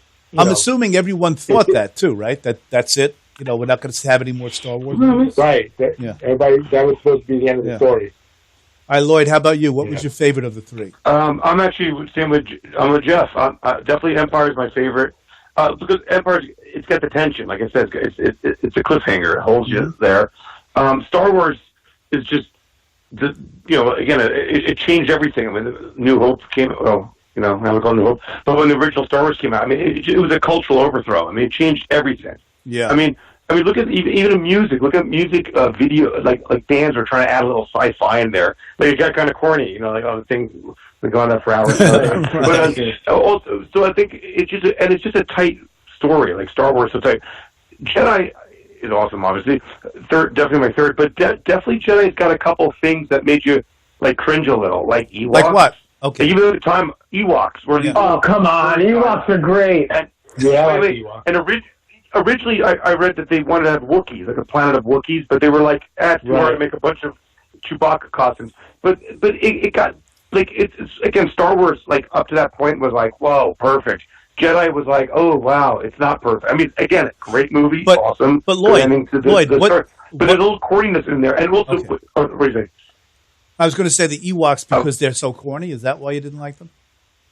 Well, no. I mean, it's funny because I mean, at the time when I was a kid, I thought they were cute. You know, I love them. Yeah. But it's just overall, you feel like it's kind of even a little kid you're watching, you're like, there's no way these little guys could take on these stormtroopers and the AT-ATs and the ATS. And then the other part, like Boba Fett, who's like our favorite, like we saw him as a bounty hunter. He's like the coolest guy like ever. And, like you didn't really see him do much. Then in Jedi, he gets killed by accident because Han Solo was blinded. He was still blind coming out of the carbon freezing, and he by mistake knocks him over into a pit. And it's just kind of like, come on, like they built up him to be the coolest, like toughest bounty hunter, and then like so that to me, there's a couple things you're like, ooh, that's not good. But I would disagree. They didn't build him up for anything. He just happened to be there, and he just developed sort of this cult following. You know, Yeah, he was pretty there on the side of the on Empire, and he didn't have much of an interaction with the crowd with anything. He didn't have people who were drawn to him because. Yeah, people were just drawn to him because he didn't say much, because he was kind of man of mystery, sort of. So that's what brought on the cult following. But then actually, I mean, you get kind of redeemed from that, not obviously with these three movies, but with, now with Mandalorian going on, you could see kind of stuff like what goes on with that whole, that tribe of people. I think it kind of redeems for it there. So Matt, yeah. The new and Lud, you got to hear this. Yeah. So you can't get the original movies anymore because what they did was they wanted to update the effects, so they CGI a couple background scenes, but Jedi, the ending of Jedi has the Ewoks sing a song, like because when they're all celebrating because it's over and in the original, the original one, and they're singing this song, it's a really silly song, right? Now if you buy the new Jedi right now, it's cut out. They added a new ending where they show different planets around, the universe, and then they try to tie it to the sequels. The prequels, because they show a couple planets that you see in those movies. But that's kind of a cool idea. But I always think, like, how can you change the original movies? That's a point I was going to make too. Sacrilegious. Yeah. What do you got? Okay. I see where Lloyd's coming from. What do you guys think of the way Lucas kind of redid? I mean, I remember one part too. I guess it's in Star Wars where one of the stormtroopers bangs his head, and you hear the thud. But when they fixed it up, you don't hear that sound. Stuff like that. What do you think of them redoing anything? So, Lloyd, you're obviously against it. Well, I'm a purist. I'm like, you leave it as it is. Mm-hmm. I mean, I guess you could remaster the sounds, like they do with old movies, and clean up the fix color, up the picture. Yeah. That's what they do. Yeah, but you can't have new scenes in there because what they're trying to do, they're trying to get a new audience, and when young kids today watch movies like this, they might see it's not as hip as like these new movies they watch now. It's like they know it looks a bit corny to them. Yeah. So I just think it's like, I don't know. It's a classic trilogy. Don't mess with it. Jeff, how do you feel about it? How redoing scenes and things? I understand what Lloyd's saying. I think some of the things I think if it's done right, it's good. I'm okay with the cleanups and what they did with it visually. I think it was a great idea, to be honest, because I had recently, maybe a couple of years ago, saw an original cut. Somebody had it on the internet, and I was watching it, of A New Hope. And I'll be honest with you, it's a lot more boring. It doesn't stand a test of time compared to... It's longer, in other words, the upgraded special edition. What's that? And it's longer, too, than the release version? Now... the special editions aren't really much longer. No. Okay. They had to make a couple of one scene or two more scenes, and they changed things around. Like, for example, they wanted in A New Hope. There was a scene with Han Solo when you first met him, and another bounty hunter was trying to get him, and Han Solo shoots the bounty hunter, without a warning. And they changed that. They changed it when George Lucas went back and made special editions. They changed it so that the bounty hunter shot at Han Solo first. Right. Yeah. Visually, it looks ridiculous. Yeah. All right. Second, part of Han Solo shooting first is part of when you're watching A New Hope, you wonder it makes you question the character. Is he a good guy? Yeah, exactly. Because you shot that guy without caring, and then later on, he's ambiguous. Yeah. But once you realize Han Solo's not a bad guy, and him shooting first was a good example of what life in that galaxy was like. Yeah, right. There was no like rules or laws. You know, you was kind of like the Wild West, and you did what you had to do to survive. And Han Solo did what he had to do to survive. You know. Yeah. So I understand. I understand they changed it to make it seem more politically correct, but I think that leaving it the way it was more important. Yeah. You know, so something like that was a mistake, but cleaning it up and adding extra like special visual effects, I was okay with that as long as it fits in with the way it looks. You know. Yeah. I just don't understand why they did that. Like it'll be seen like in Empire Strikes Back when they're walking, they're invested. They walk down a hall. They just add windows, and then they show through the window like spaceships and like cool stuff, which is awesome. But it's like it's how much eye candy do you need on the screen? Or like when in New Hope, you know, when they're at the canteen, when they're cantina bar when they're trying to find Han or whatever at the time, and you just show like extra like aliens in the background walking around. So and again, it's like why? You out the movie for a second. Like, why do I have to look at that? You know? Like, well, I think they did because, like you said before, they want to keep up with the times. They want to keep the movie to keep up with the times. So, in other words, you know, like I said, I watched the original version, and it was pretty bland compared to the way it is now, with the sound effects and the special effects that they added to it. I mean, there's a lot of changes they made that, you know, very subtle too, and I think that helps keep the movie looking at least somewhat updated. You know, I get it because the movies are continuously happening. They're not. It's not like it's one and done. This is a saga that continues and continues. Matt, how do you want to keep it up to date? Yeah, I didn't mean to interrupt. You know what they're doing too, Jeff? They're trying to match the prequels in a way. Because the prequels, they try to add some of the art direction that you see in the other movies, so it looks continuous. It looks more continuity, rather, the word. Yeah, has more continuity. Matt, what do you think about redoing? So, you know what, it's kind of funny. So I went into this kind of being more on Lloyd's side, where I'm a purist. I don't, you know, I always feel like, you know, a movie should be, you know, representation of what technological abilities that film had at that time. But as I'm saying this, you know, I'm realizing, you know, Jeff talking about the original versions and whatnot.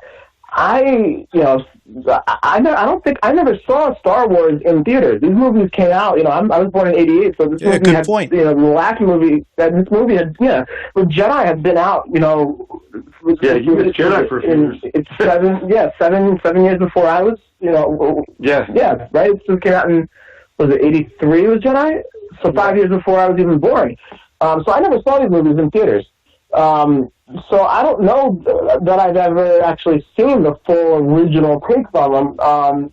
But I definitely, so I gotta say, I guess I'm somewhere in the middle, because I do love, you know, everything about them now. Like, I just watched, you know, I just been through them all to celebrate Star Wars Day. And, you know, what they are now is absolutely perfect. But I do know that they did some, like in 2004, I think they remastered a lot of it. For example, like they, back when Jedi first was released, the actor who physically played Darth Vader, Sebastian Shaw, you see him. You know, one of the Force Ghosts. Like, why do you get younger? Yeah, I know. So they see him as one of the Force Ghosts. Yoda, you get younger. Right. Okay. So you see him as one of the Force Ghosts with Yoda and Obi-Wan Kenobi at the end of the movie. But then when they remastered it in 2004, you see him appear as Hayden Christensen, who was the actor who played Anakin Skywalker in the prequels. The first time I remember seeing this, I think, was July 4th weekend. I think when you know, I think TBS or something, like they do they always, you know, the marathon. We do a marathon of them, right? So I remember seeing this and just being like, "What the hell am I watching?" Like, this, I wasn't expecting it. I didn't realize that happened. I think that's absolutely stupid. I think it's the worst thing they could have done to it. But everything else about it is good. So based on what I've seen, I absolutely love how they are right now, with that That one change, I can't stand that they removed Sebastian Shaw and put in Christensen. They changed the special effects and the visuals, but not the story. The story, right? Agreed. Yeah. Because like you said, Jeff, the Han Solo shooting first bit that does change things, right? I mean, it changes your perception of Han. Yeah. So yeah. Right, because now it becomes like, he's softer now. That edgy character that, he was always confident and cocky and whatever. Now it's kind of like, see, he's just a regular good guy. Yeah. Right. Yeah. You took But away that some scene of the originally. Yeah, they wanted that in the movie originally. You know that, right? And it got cut. That's why they had this. That's why they had the Han Solo acting it out. They just didn't have the character together. So they're like, they cut it. So that's why Han Solo did that scene. Harrison Ford. No, you're talking about with Jabba? In Jabba, yeah. That was supposed to be original. No, I'm talking about when he shot Greedo. The Greedo. I'm sorry, I didn't mean Jabba. But that's when Jabba wasn't supposed to be there. Yeah, they added a scene with Jabba the Hutt. Yeah. They didn't quite have his character down, so they were like. I think that was okay because it gave you a little background on Han Solo because in Empire Strikes Back he's running from Jabba the Hutt. And all of a sudden, he's running from Jabba the Hutt. Like, what's the deal with that? Well, at least now, when we see it in the special edition, now you know. Oh yeah, okay. So if you watch him for the first time, you remember. Oh yeah, Jabba the Hutt was after him in the last movie. Well, I had heard with there's actually going to be another special edition. They're removing the Death Star altogether. Exactly. So you see, Lloyd, it's okay that you didn't mention it. No. Steve, another thing that we didn't talk about is the cinematography, the style of Star Wars. Yeah. Which was almost like, especially in the first movie, it's almost like a comic book where it's like quick scenes. Like like a lot of movies, the scene will go on for quite a while, like one shot. There, it was like little vignettes, like boom, you're in the desert. Okay, boom, now you're on the spaceship. Bam, now you're here. Like, right. And it actually, it was funny because I read this thing online, this article saying like Star Wars could have been like the biggest like flop, but the editor almost like saved it. The editing was amazing, and they showed like a couple of raw footage of it, like one scene when like Darth like picks the guy up by the neck kind of thing, like in the opening scene, and then if you see it, then they close up of the guy's like feet going off the ground. It's really cool editing, but if you look at the long shot of it, it just looks weird. It looks kind of cheesy. You hear that? I think the editing really did a great job in it. It changed everything, though. You hear that every once in a while, too, that editing does save a movie, not just Star Wars, but you hear that. Yeah. Oh, without doubt, because it keeps, honestly, it keeps the viewer up. Because a boring scene could go on for too long. One camera shot could be really dull. Mm-hmm. So you're constantly shooting, and it's almost like now, like when you watch movies now, it's like too many camera changes. Like if you watch a typical action movie now, it's ridiculous. Not to get off on a whole other thing, but 1917 is the antithesis of that theory. Basically two scenes. Oh yeah, that's right. It's one long shot. Yeah. All right, now we're going to get back to Star Wars, but I just want to go off a little bit off the path here, kind of in the same vein here. What do you guys think of colorization of black and white movies in general? How about if we start with Jeff on this one? Sorry. No, I'm not a fan of it, to be honest. I'm not. Yeah. I think that it kind of goes against what I was saying about the Star Wars. Like, it helps make the movie look better. But I think some of the colorizations, I don't think the technology's there to make it look good enough. Right. The other thing is, I think that a lot of the movies that are being colorized, they are timepieces almost of the time that they were made. For example, I know you like To Kill a Mockingbird. Yeah, and that could have been filmed in color, but they filmed it in black and white. Mm-hmm. Yeah. And the reason why they filmed it in black and white is to give us that impression of, in our memories, we always picture the past as black and white. I should say between the 1900s and the 1960s, let's say. And because all our pictures are black and white. So when we talk about something that happened in that era, usually having something in black and white kind of helps draw you in and make you associate the time period. And I mean, if you wanted to read into Mockingbird, it is a story of black versus white, a race. Right, that's true too. Yeah, that's true. Matt, what do you think? Colorization. Yeah. What if they could do it perfectly? Would you still be not? Yeah, you know what? I'm not a fan of messing with it. You know, leave it alone. It's kind of what adds to the character of the movie, right? I mean, Casablanca, you know, in color, I think is it's a very different movie. You know, than it is in black and white. I would, you know, I think it adds to the character of the film. And, you know, to my point that I said earlier, you know, it serves as a representation of what we were able to do at that time, in the world of film. So let it stand as, you know, a testament to the capabilities that they had at that time. Because even, you know, the fact that they were able to produce a black and white movie is an achievement in and of itself. So, yeah, no, I'm a purist like that. I don't I don't think messing with it is a good idea. Lloyd, how about you? Well, this is what I believe. I'm going to tell you from an artist point of view. Yes, everybody. You know, when you do it, as an artist, if you do a drawing or a painting that's in black and white, the key is contrast, which means you want to have a very the wide range of black and white. So you know what I mean. So what happens is old movies. A lot of the good ones, I'm not talking cheap movies, but like, you know, the really classic Casablanca and all these type of movies, the lighting, the art direction is so critical. You know, making sure there's shadows on the faces, the background. Because again, you know, nowadays you work with color. Like when you put a scene together, you want to make sure, like, you know, if you have a red shirt, you might have a little red somewhere in the background to balance it. You know, they a lot of times they work out color, but without color, it's all about the contrast. So that's why I don't think you need to color it, because it was designed. The art direction was designed to be black and white. You know, it's like you can't. You know, it's like colorizing a drawing, like a famous, you know, black and white drawing. You don't go in there and color it, because it's like it was designed to be black and white. You know, like I said, as an artist, you make a choice. If I'm doing a black and white drawing, I'm adding extra black, extra contrast to balance it. If I'm doing color, I could have a different palette, you know, a whole different thing. So that's why. It's ridiculous, and especially when they watch the Laurel and Hardy movies, when they look terrible. You watch like March of the Wooden Soldiers, and it's just because they colorized it back in the 80s, and it's horrible. There are some people who swear by black and white photography, as a matter of fact. You know?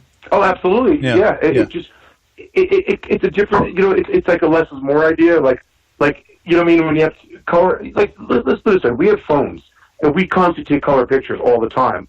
And they're not that special. You might be your family or friend, you think of it, but like, you know, it's from an artistic point of view, it's not. But when you have black and white, it's like, ooh, now you got to really think about shadows and things like that. Yeah. So, you know, that's why I think black and white photography is so popular still. All right, I'm going to hit you guys with a few quick things here. You don't have to tell me why, but of the three movies we discussed, who is your favorite character? Let's start off with, say, Matt this time. No explanation. I'm sorry, man. No explanation? Yeah, no. Yeah, my favorite over all time, Obi-Wan. I'm a huge Obi-Wan fan. Okay, Jeff. Based on just the three we've done so far. Yeah. All right. Yeah. Based on. Oh, sorry. Go ahead. No. Again, you say it's Obi-Wan. Yeah. No, mine's Obi-Wan. Yeah, go. Your turn. Mine's Han Solo. Okay. Lloyd. Yeah, Han Solo. Okay. Well, just because, like, when we were little kids, we're like, okay, he's the cool guy because he's, like, the rebellious one. And he actually has an arc. His character, like, his first starts off kind of a jerk in a way. And he kind of, and you know, we didn't actually talk about... You said no explanation, Lloyd. Was that... He was into the... You said no explanation. We believe you. No, I mean, like... You know you like him. Was that... I hear what you said. We believe you. We know you like him. I love him. No, I don't like him. I love him. Hey, bud. Why don't you marry him? hey, listeners. Calista Flockhart beat me to it. All right, listeners. If you're ever in the area, what is it, Leonia? And if you ever go to 101 Pub, you can hear this every Monday night, pretty much. It's true. These guys going after each other. Well, when the world opens up again, we'll be there again. Yeah. Hey, absolutely. I just thought of something when you were saying how cool Han Solo is. Is Indiana Jones? You guys think real quickly? Is there Han Solo in Indiana Jones character? Totally. Yeah. Right. Definitely. Yeah, to build off of that. Absolutely. Yeah. All right. I'm not reading into it. Okay. Now, there were, and we'll go through this quickly because. This is a long show. Hey, listen, we're having some good conversations here. Are you kidding? You're gonna win like an Emmy for this. If it were on TV, yeah. Yeah, he makes one. Lloyd, you're the artist. You make me an Emmy. You might have to split this up in a couple of episodes. No, I'm going to put it all up at one. I think it'll work well as one. No, I'm sorry for whoever's listening, man. Hey, it's free. You can have as much time We're the ones who are going to be listening. By this time, no one's listening. No. All right. So there were, aside from the spin-offs like Rogue One and Solo, a Star Wars story, the 9 3 trilogies. All right. I'm going to just give the 9 titles to the audience, and then I'm going to ask you guys just what's your favorite, what's your least favorite of the 9. Okay, so in the order that they were released, everybody, it was Star Wars: A New Hope, The Empire Strikes Back, Return of the Jedi. Then we did episodes 1, 2, and 3. We did. George Lucas did the episodes 1, 2, and 3: The Phantom Menace, Attack of the Clones, Revenge of the Sith, and then episodes 7, 8, 9, The Force Awakens, The Last Jedi, The Rise of Skywalker. Let's see. Jeff, your favorite of those 9 and your least favorite. You don't need an explanation. All right, my favorite is The Empire Strikes Back. Okay, and my least favorite, out of all of them, yes. Mm-hmm. And my least favorite, by far, is The Last Jedi, episode 8. Okay. All right, I'm making little notes here. Okay. How about Lloyd for this? Your second response here. I'm pretty much with Jeff again. Okay. I don't we? No, definitely. Definitely Empire #1, Last Jedi. And let me tell you, I hated the prequels so much. After Last Jedi, I liked them more. Okay. Yeah. Yes. We should explain episodes 1, 2, and 3. Obviously, they're prequels, and 7, 8, 9 are sequels to the big 3. Matt, what's your favorite? So my favorite's Return of the Jedi. Mm-hmm. I don't know what I understand why these guys hate Last Jedi, but I think it was leaps and bounds above. We did see it together, yeah. I thought it was so much better than Episode 1, which is the one I can't stand. I hate that movie with a passion. Phantom Menace. But Episode 1, Phantom Menace, that movie. For 3 words, Jar Jar Binks. I mean, Jesus Christ. That movie is by far, in my opinion, the worst of the 9.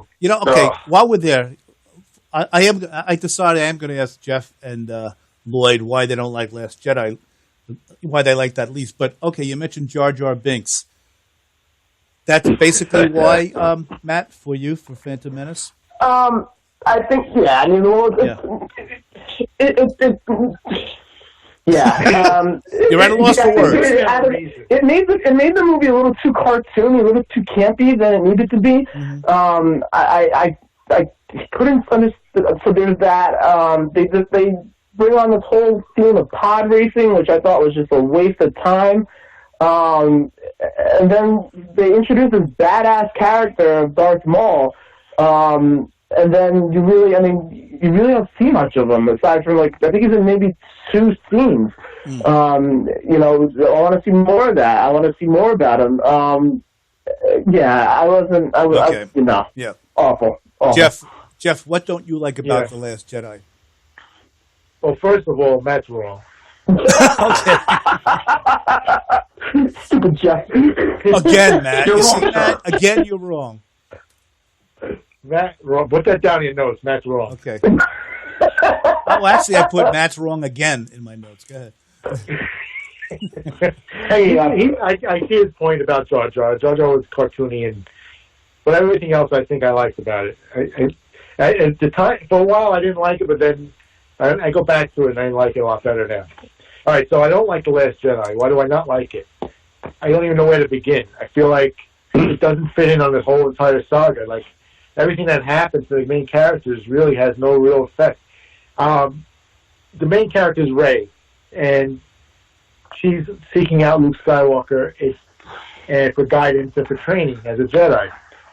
The movie made Luke Skywalker into this weak character that didn't care about the safety of the galaxy that he had just saved in Return of the Jedi.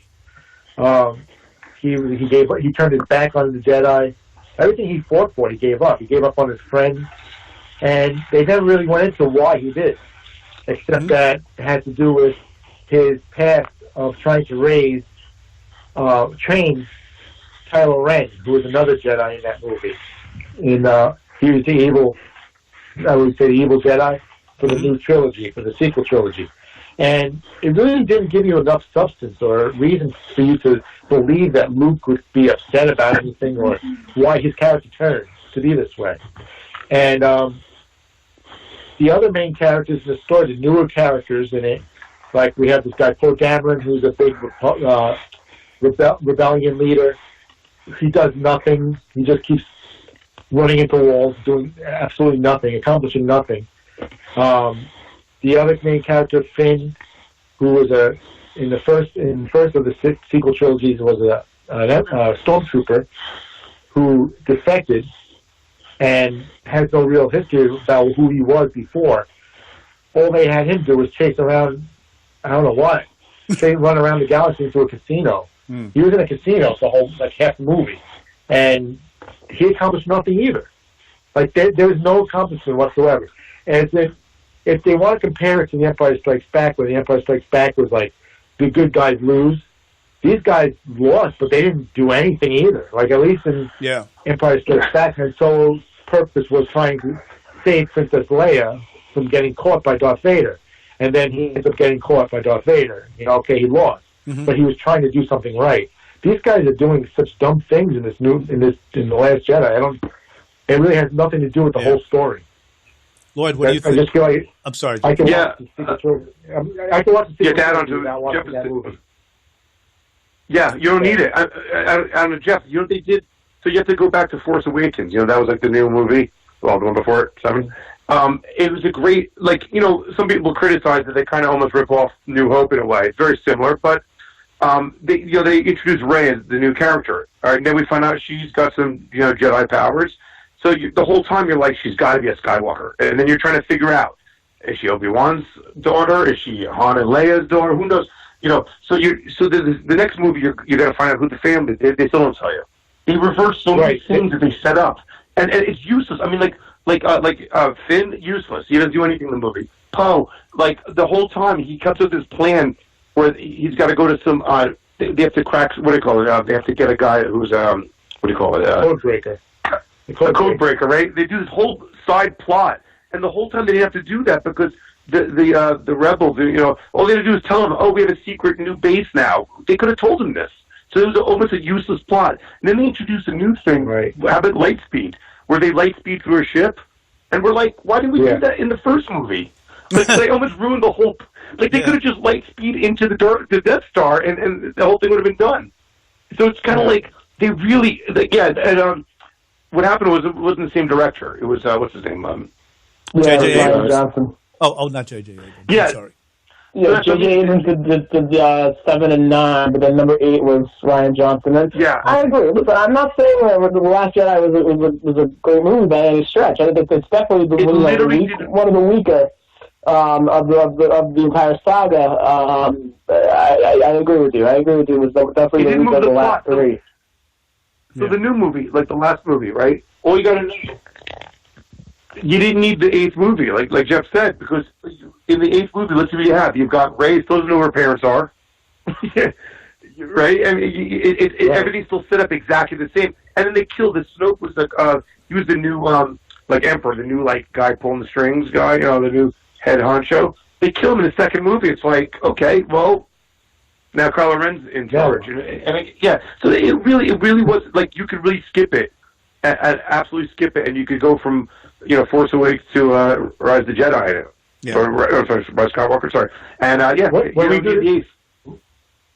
I mean, Last Jedi had some good points to it. It had some, you saw the interaction again between Luke and Leia for the first time. It's stupid. Why would he throw he makes a map. He makes a map to find him, just so he can throw the lightsaber away and give up. I mean, that was very... Right. He made a map, then he made a map, but then he became disenchanted with the idea of doing anything. He became a loner for so long that he fell into recluse. I don't. And they selected the I three can see major that. characters. The three iconic characters with R2, C-3PO, and Chewbacca. They were barely in the movie. And Princess Leia as well. It didn't make sense. So why even have in the movie if they're not going to be used for a plot? You know? Yeah. Yeah, they're just. And the porgs, like come on. The porgs are the Jar Jar Binks of the movie. All right. Wait, so the porgs are okay, but the Ewoks suck? Get the hell out of here, Lloyd. No, I like Ewoks. No, I don't mind Ewoks, but the porgs, they made the toys before the movie came out, and they didn't even do anything on the movie. Yeah. They were just I agree like with penguin dudes. That All was right. silly. Hey, Lud, when we do the sequel trilogy, Matt will do The Last Jedi, okay? Yeah. I'll do Last Jedi. You got it. No. Matt's going to do the Phantom Menace when we do the prequels. All right. Just a yes or a no from each of you. If someone has never seen a Star Wars movie, I'm talking about all 9, okay? And it's new to and the person's new to the franchise. Would you suggest they watch them in episode order, episode 1, 2, 3, 4, 5, 6, 7, 8, 9, or the chronological order in which they were released historically? Lloyd, what do you think? Yes or no? Should they? I gave you a choice. Yes or no. Yes, no, yes. I see you're saying. Oh, 2 hours. brother. I'm going to agree. You're going to watch the movie. I know this. The answer is watch them in release order. That makes sense. Okay, yeah. Because if you watch just the first 3 and then skip, if you don't watch the prequels in the middle, then you won't kind of get the backstory. So I think you definitely got to. I think you should watch them in order. In the order that they were released. In the order they were released, right? 77, that's 80, release 83, that order. Exactly. Yeah. Right, okay. How about you, Matt?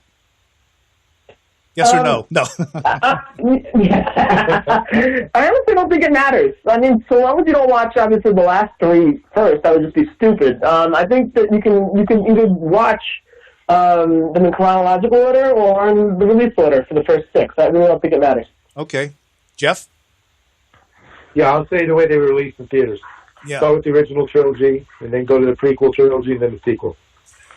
My only thought is that like something like finding out that Darth is Luke's father, wouldn't that, if you didn't watch it in the chronological order that they were released, wouldn't that take away some of the surprise? Right, you would know already. Right, exactly. Yeah. That would be my only thought. I think watching the original trilogy first makes the original trilogy better. Yeah, okay. All right. Absolutely. Matt doesn't agree, though. No, I don't, because you know why? In this day and age, even people who haven't watched Star Wars know that Darth Vader is Luke Skywalker's father. So True. I don't think this, so I don't think the surprise element is there like it was maybe when you old timers saw it in the movie theater. Yeah, they are old. You're right, man. They're old. I don't know. I don't think it matters. I really don't. Okay. Do any of you have any favorite Star Wars jokes? There were tons of them when the movie started. Anybody? Yeah. Episode 1. Good one. Well, there was this Phantom Menace. This Phantom Menace walks into a bar. I guess I'll take that as a no, huh? Lloyd, any jokes? Clean jokes? Any could be a dirty joke. That would be fine. Your son might be listening to it. I gotta think. I go back to Jeffy first. I have a joke. Go ahead, Jeff. I have a joke. Led, you know what Alderaan is? It's not the joke. I gotta ask you first. No, I don't. Okay, all right. In the New Hope, Princess Leia was from the planet Alderaan. Okay. And the Death Star, which was the what? Death Star, which was the space station. Okay. Yeah, you probably won't appreciate this joke, okay? Well, the Death Star, which was a space station, blew up Alderaan in the movie. Uh-huh. Okay, we shot it. So here's the joke. How many Alderaanians does it take to change a light bulb? How many? None. They were all destroyed by the Death Star. That's a good one. Too soon? Oh my God! Too soon. That's the one. Hey, leave Abraham Lincoln out of this. So, Lloyd, any for you, Lloyd, or we'll wait till the next get together? Yeah, I'm gonna have to wait till the next one. Now, speaking of the next, I have one more question after, but I want to say, speaking of the next get together, I was on this show going to have you guys put all 9 from best to worst, but I think maybe we'll wait till we're done with the other two trilogies. Last we'll question. do that at the end. Yeah, save that for the third show. Last question. What Star Wars merchandise do you guys own? Not all of it, but what are some of your favorite merch, if anything? Matt, how about you? My original Star Wars. Oh, okay. Oh, no, Matt Okay, Gold. Matt Gold? I thought you were me. Yeah, so I mean, I've got a couple of things. I've got the some of those Funko Pops. I've actually got a laser disc from Star Wars, which is pretty cool. The Empire Strikes Back. The New Hope? A New Hope? Well, no, Empire Strikes Back. Oh, I didn't hear what you said. I'm sorry. Okay. I found it at an antique store around the corner from my old branch. But my favorite, and this is probably because it comes at my brother's expense. I have a lightsaber. And I made before they came out with this whole Star Wars land, I made my brother Alex go buy me one when he was at Disney World.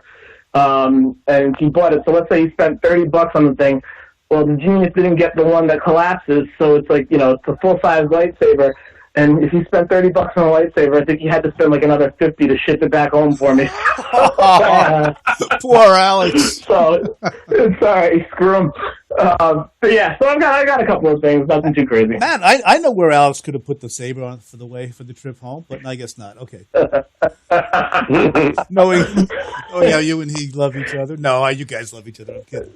Yeah, you do that. Okay. Jeff, what do you got? Everything. I've got it all. Yeah. I've got everything from when I was a kid. The original Kenner, Star Wars action figures, a bunch of play sets and spaceships, but they kind of got beat up. Mm-hmm. But then when they re-released, they still sell figures. So Hasbro owns the company, and I've got, I'd probably say maybe a couple of thousand action figures and maybe... How many action figures? figures? Close to a couple thousand at least. Wow. Holy smokes. Yeah, and then I probably have maybe about close to 100 different vehicles that they've made. Yeah. And that's pretty much my big collection. And I've got little Lego sets from here and there. And eBay is calling, Jeff. I know. So if anybody's listening, pay attention. I'll be selling a lot of stuff because I'm out of room. I have no place to put this stuff. How about you, Lloyd? So cool. Well, I don't have as much as Jeff because, I didn't buy the prequel stuff. Jeff kept continuing, but no, it's my original Star Wars figures I still have. Which I'm unfortunately I don't have them all, but I have the majority of them. But that's my pride and joy. Wherever I live, all over the world, I always have my Star Wars figures. I have a bag full of them. But no, they're classics. The originals, and I'll say one thing. I bought my first one, the Stormtrooper, before I saw the movie. So that's how obsessed we were with it. When we saw the trailers for it. That's and all most you of us needed. didn't see the movie yet. I was like, oh, man, we used to play Star Wars already before we even saw it. We were just like, I want to be the guy with the brown hair. I want to be the guy with the blonde hair, And we didn't know anything about it. It was mind-blowing when we saw it. Now you're the guy with the red hair. Yeah. Actually, I'm going blonder now. I'm going blonde. Oh, yes. All right, so listen, guys, yes. We're going to say goodbye to the audience, but don't you guys hang up. I just want to tell you something real fast after we say goodbye. But on behalf of the audience, I want to thank you guys. You really went above and beyond. You could have just mailed it in, but this was great. And thanks, and I look forward to the next time we get together, and we'll talk about episodes 1, 2, and 3, because Matt can't wait to talk about the Phantom Menace. Oh, right? All right, we're going to say goodbye to these guys, audience. Thanks for listening. Catch you next time. Thanks, guys. I hope Cheers, everyone.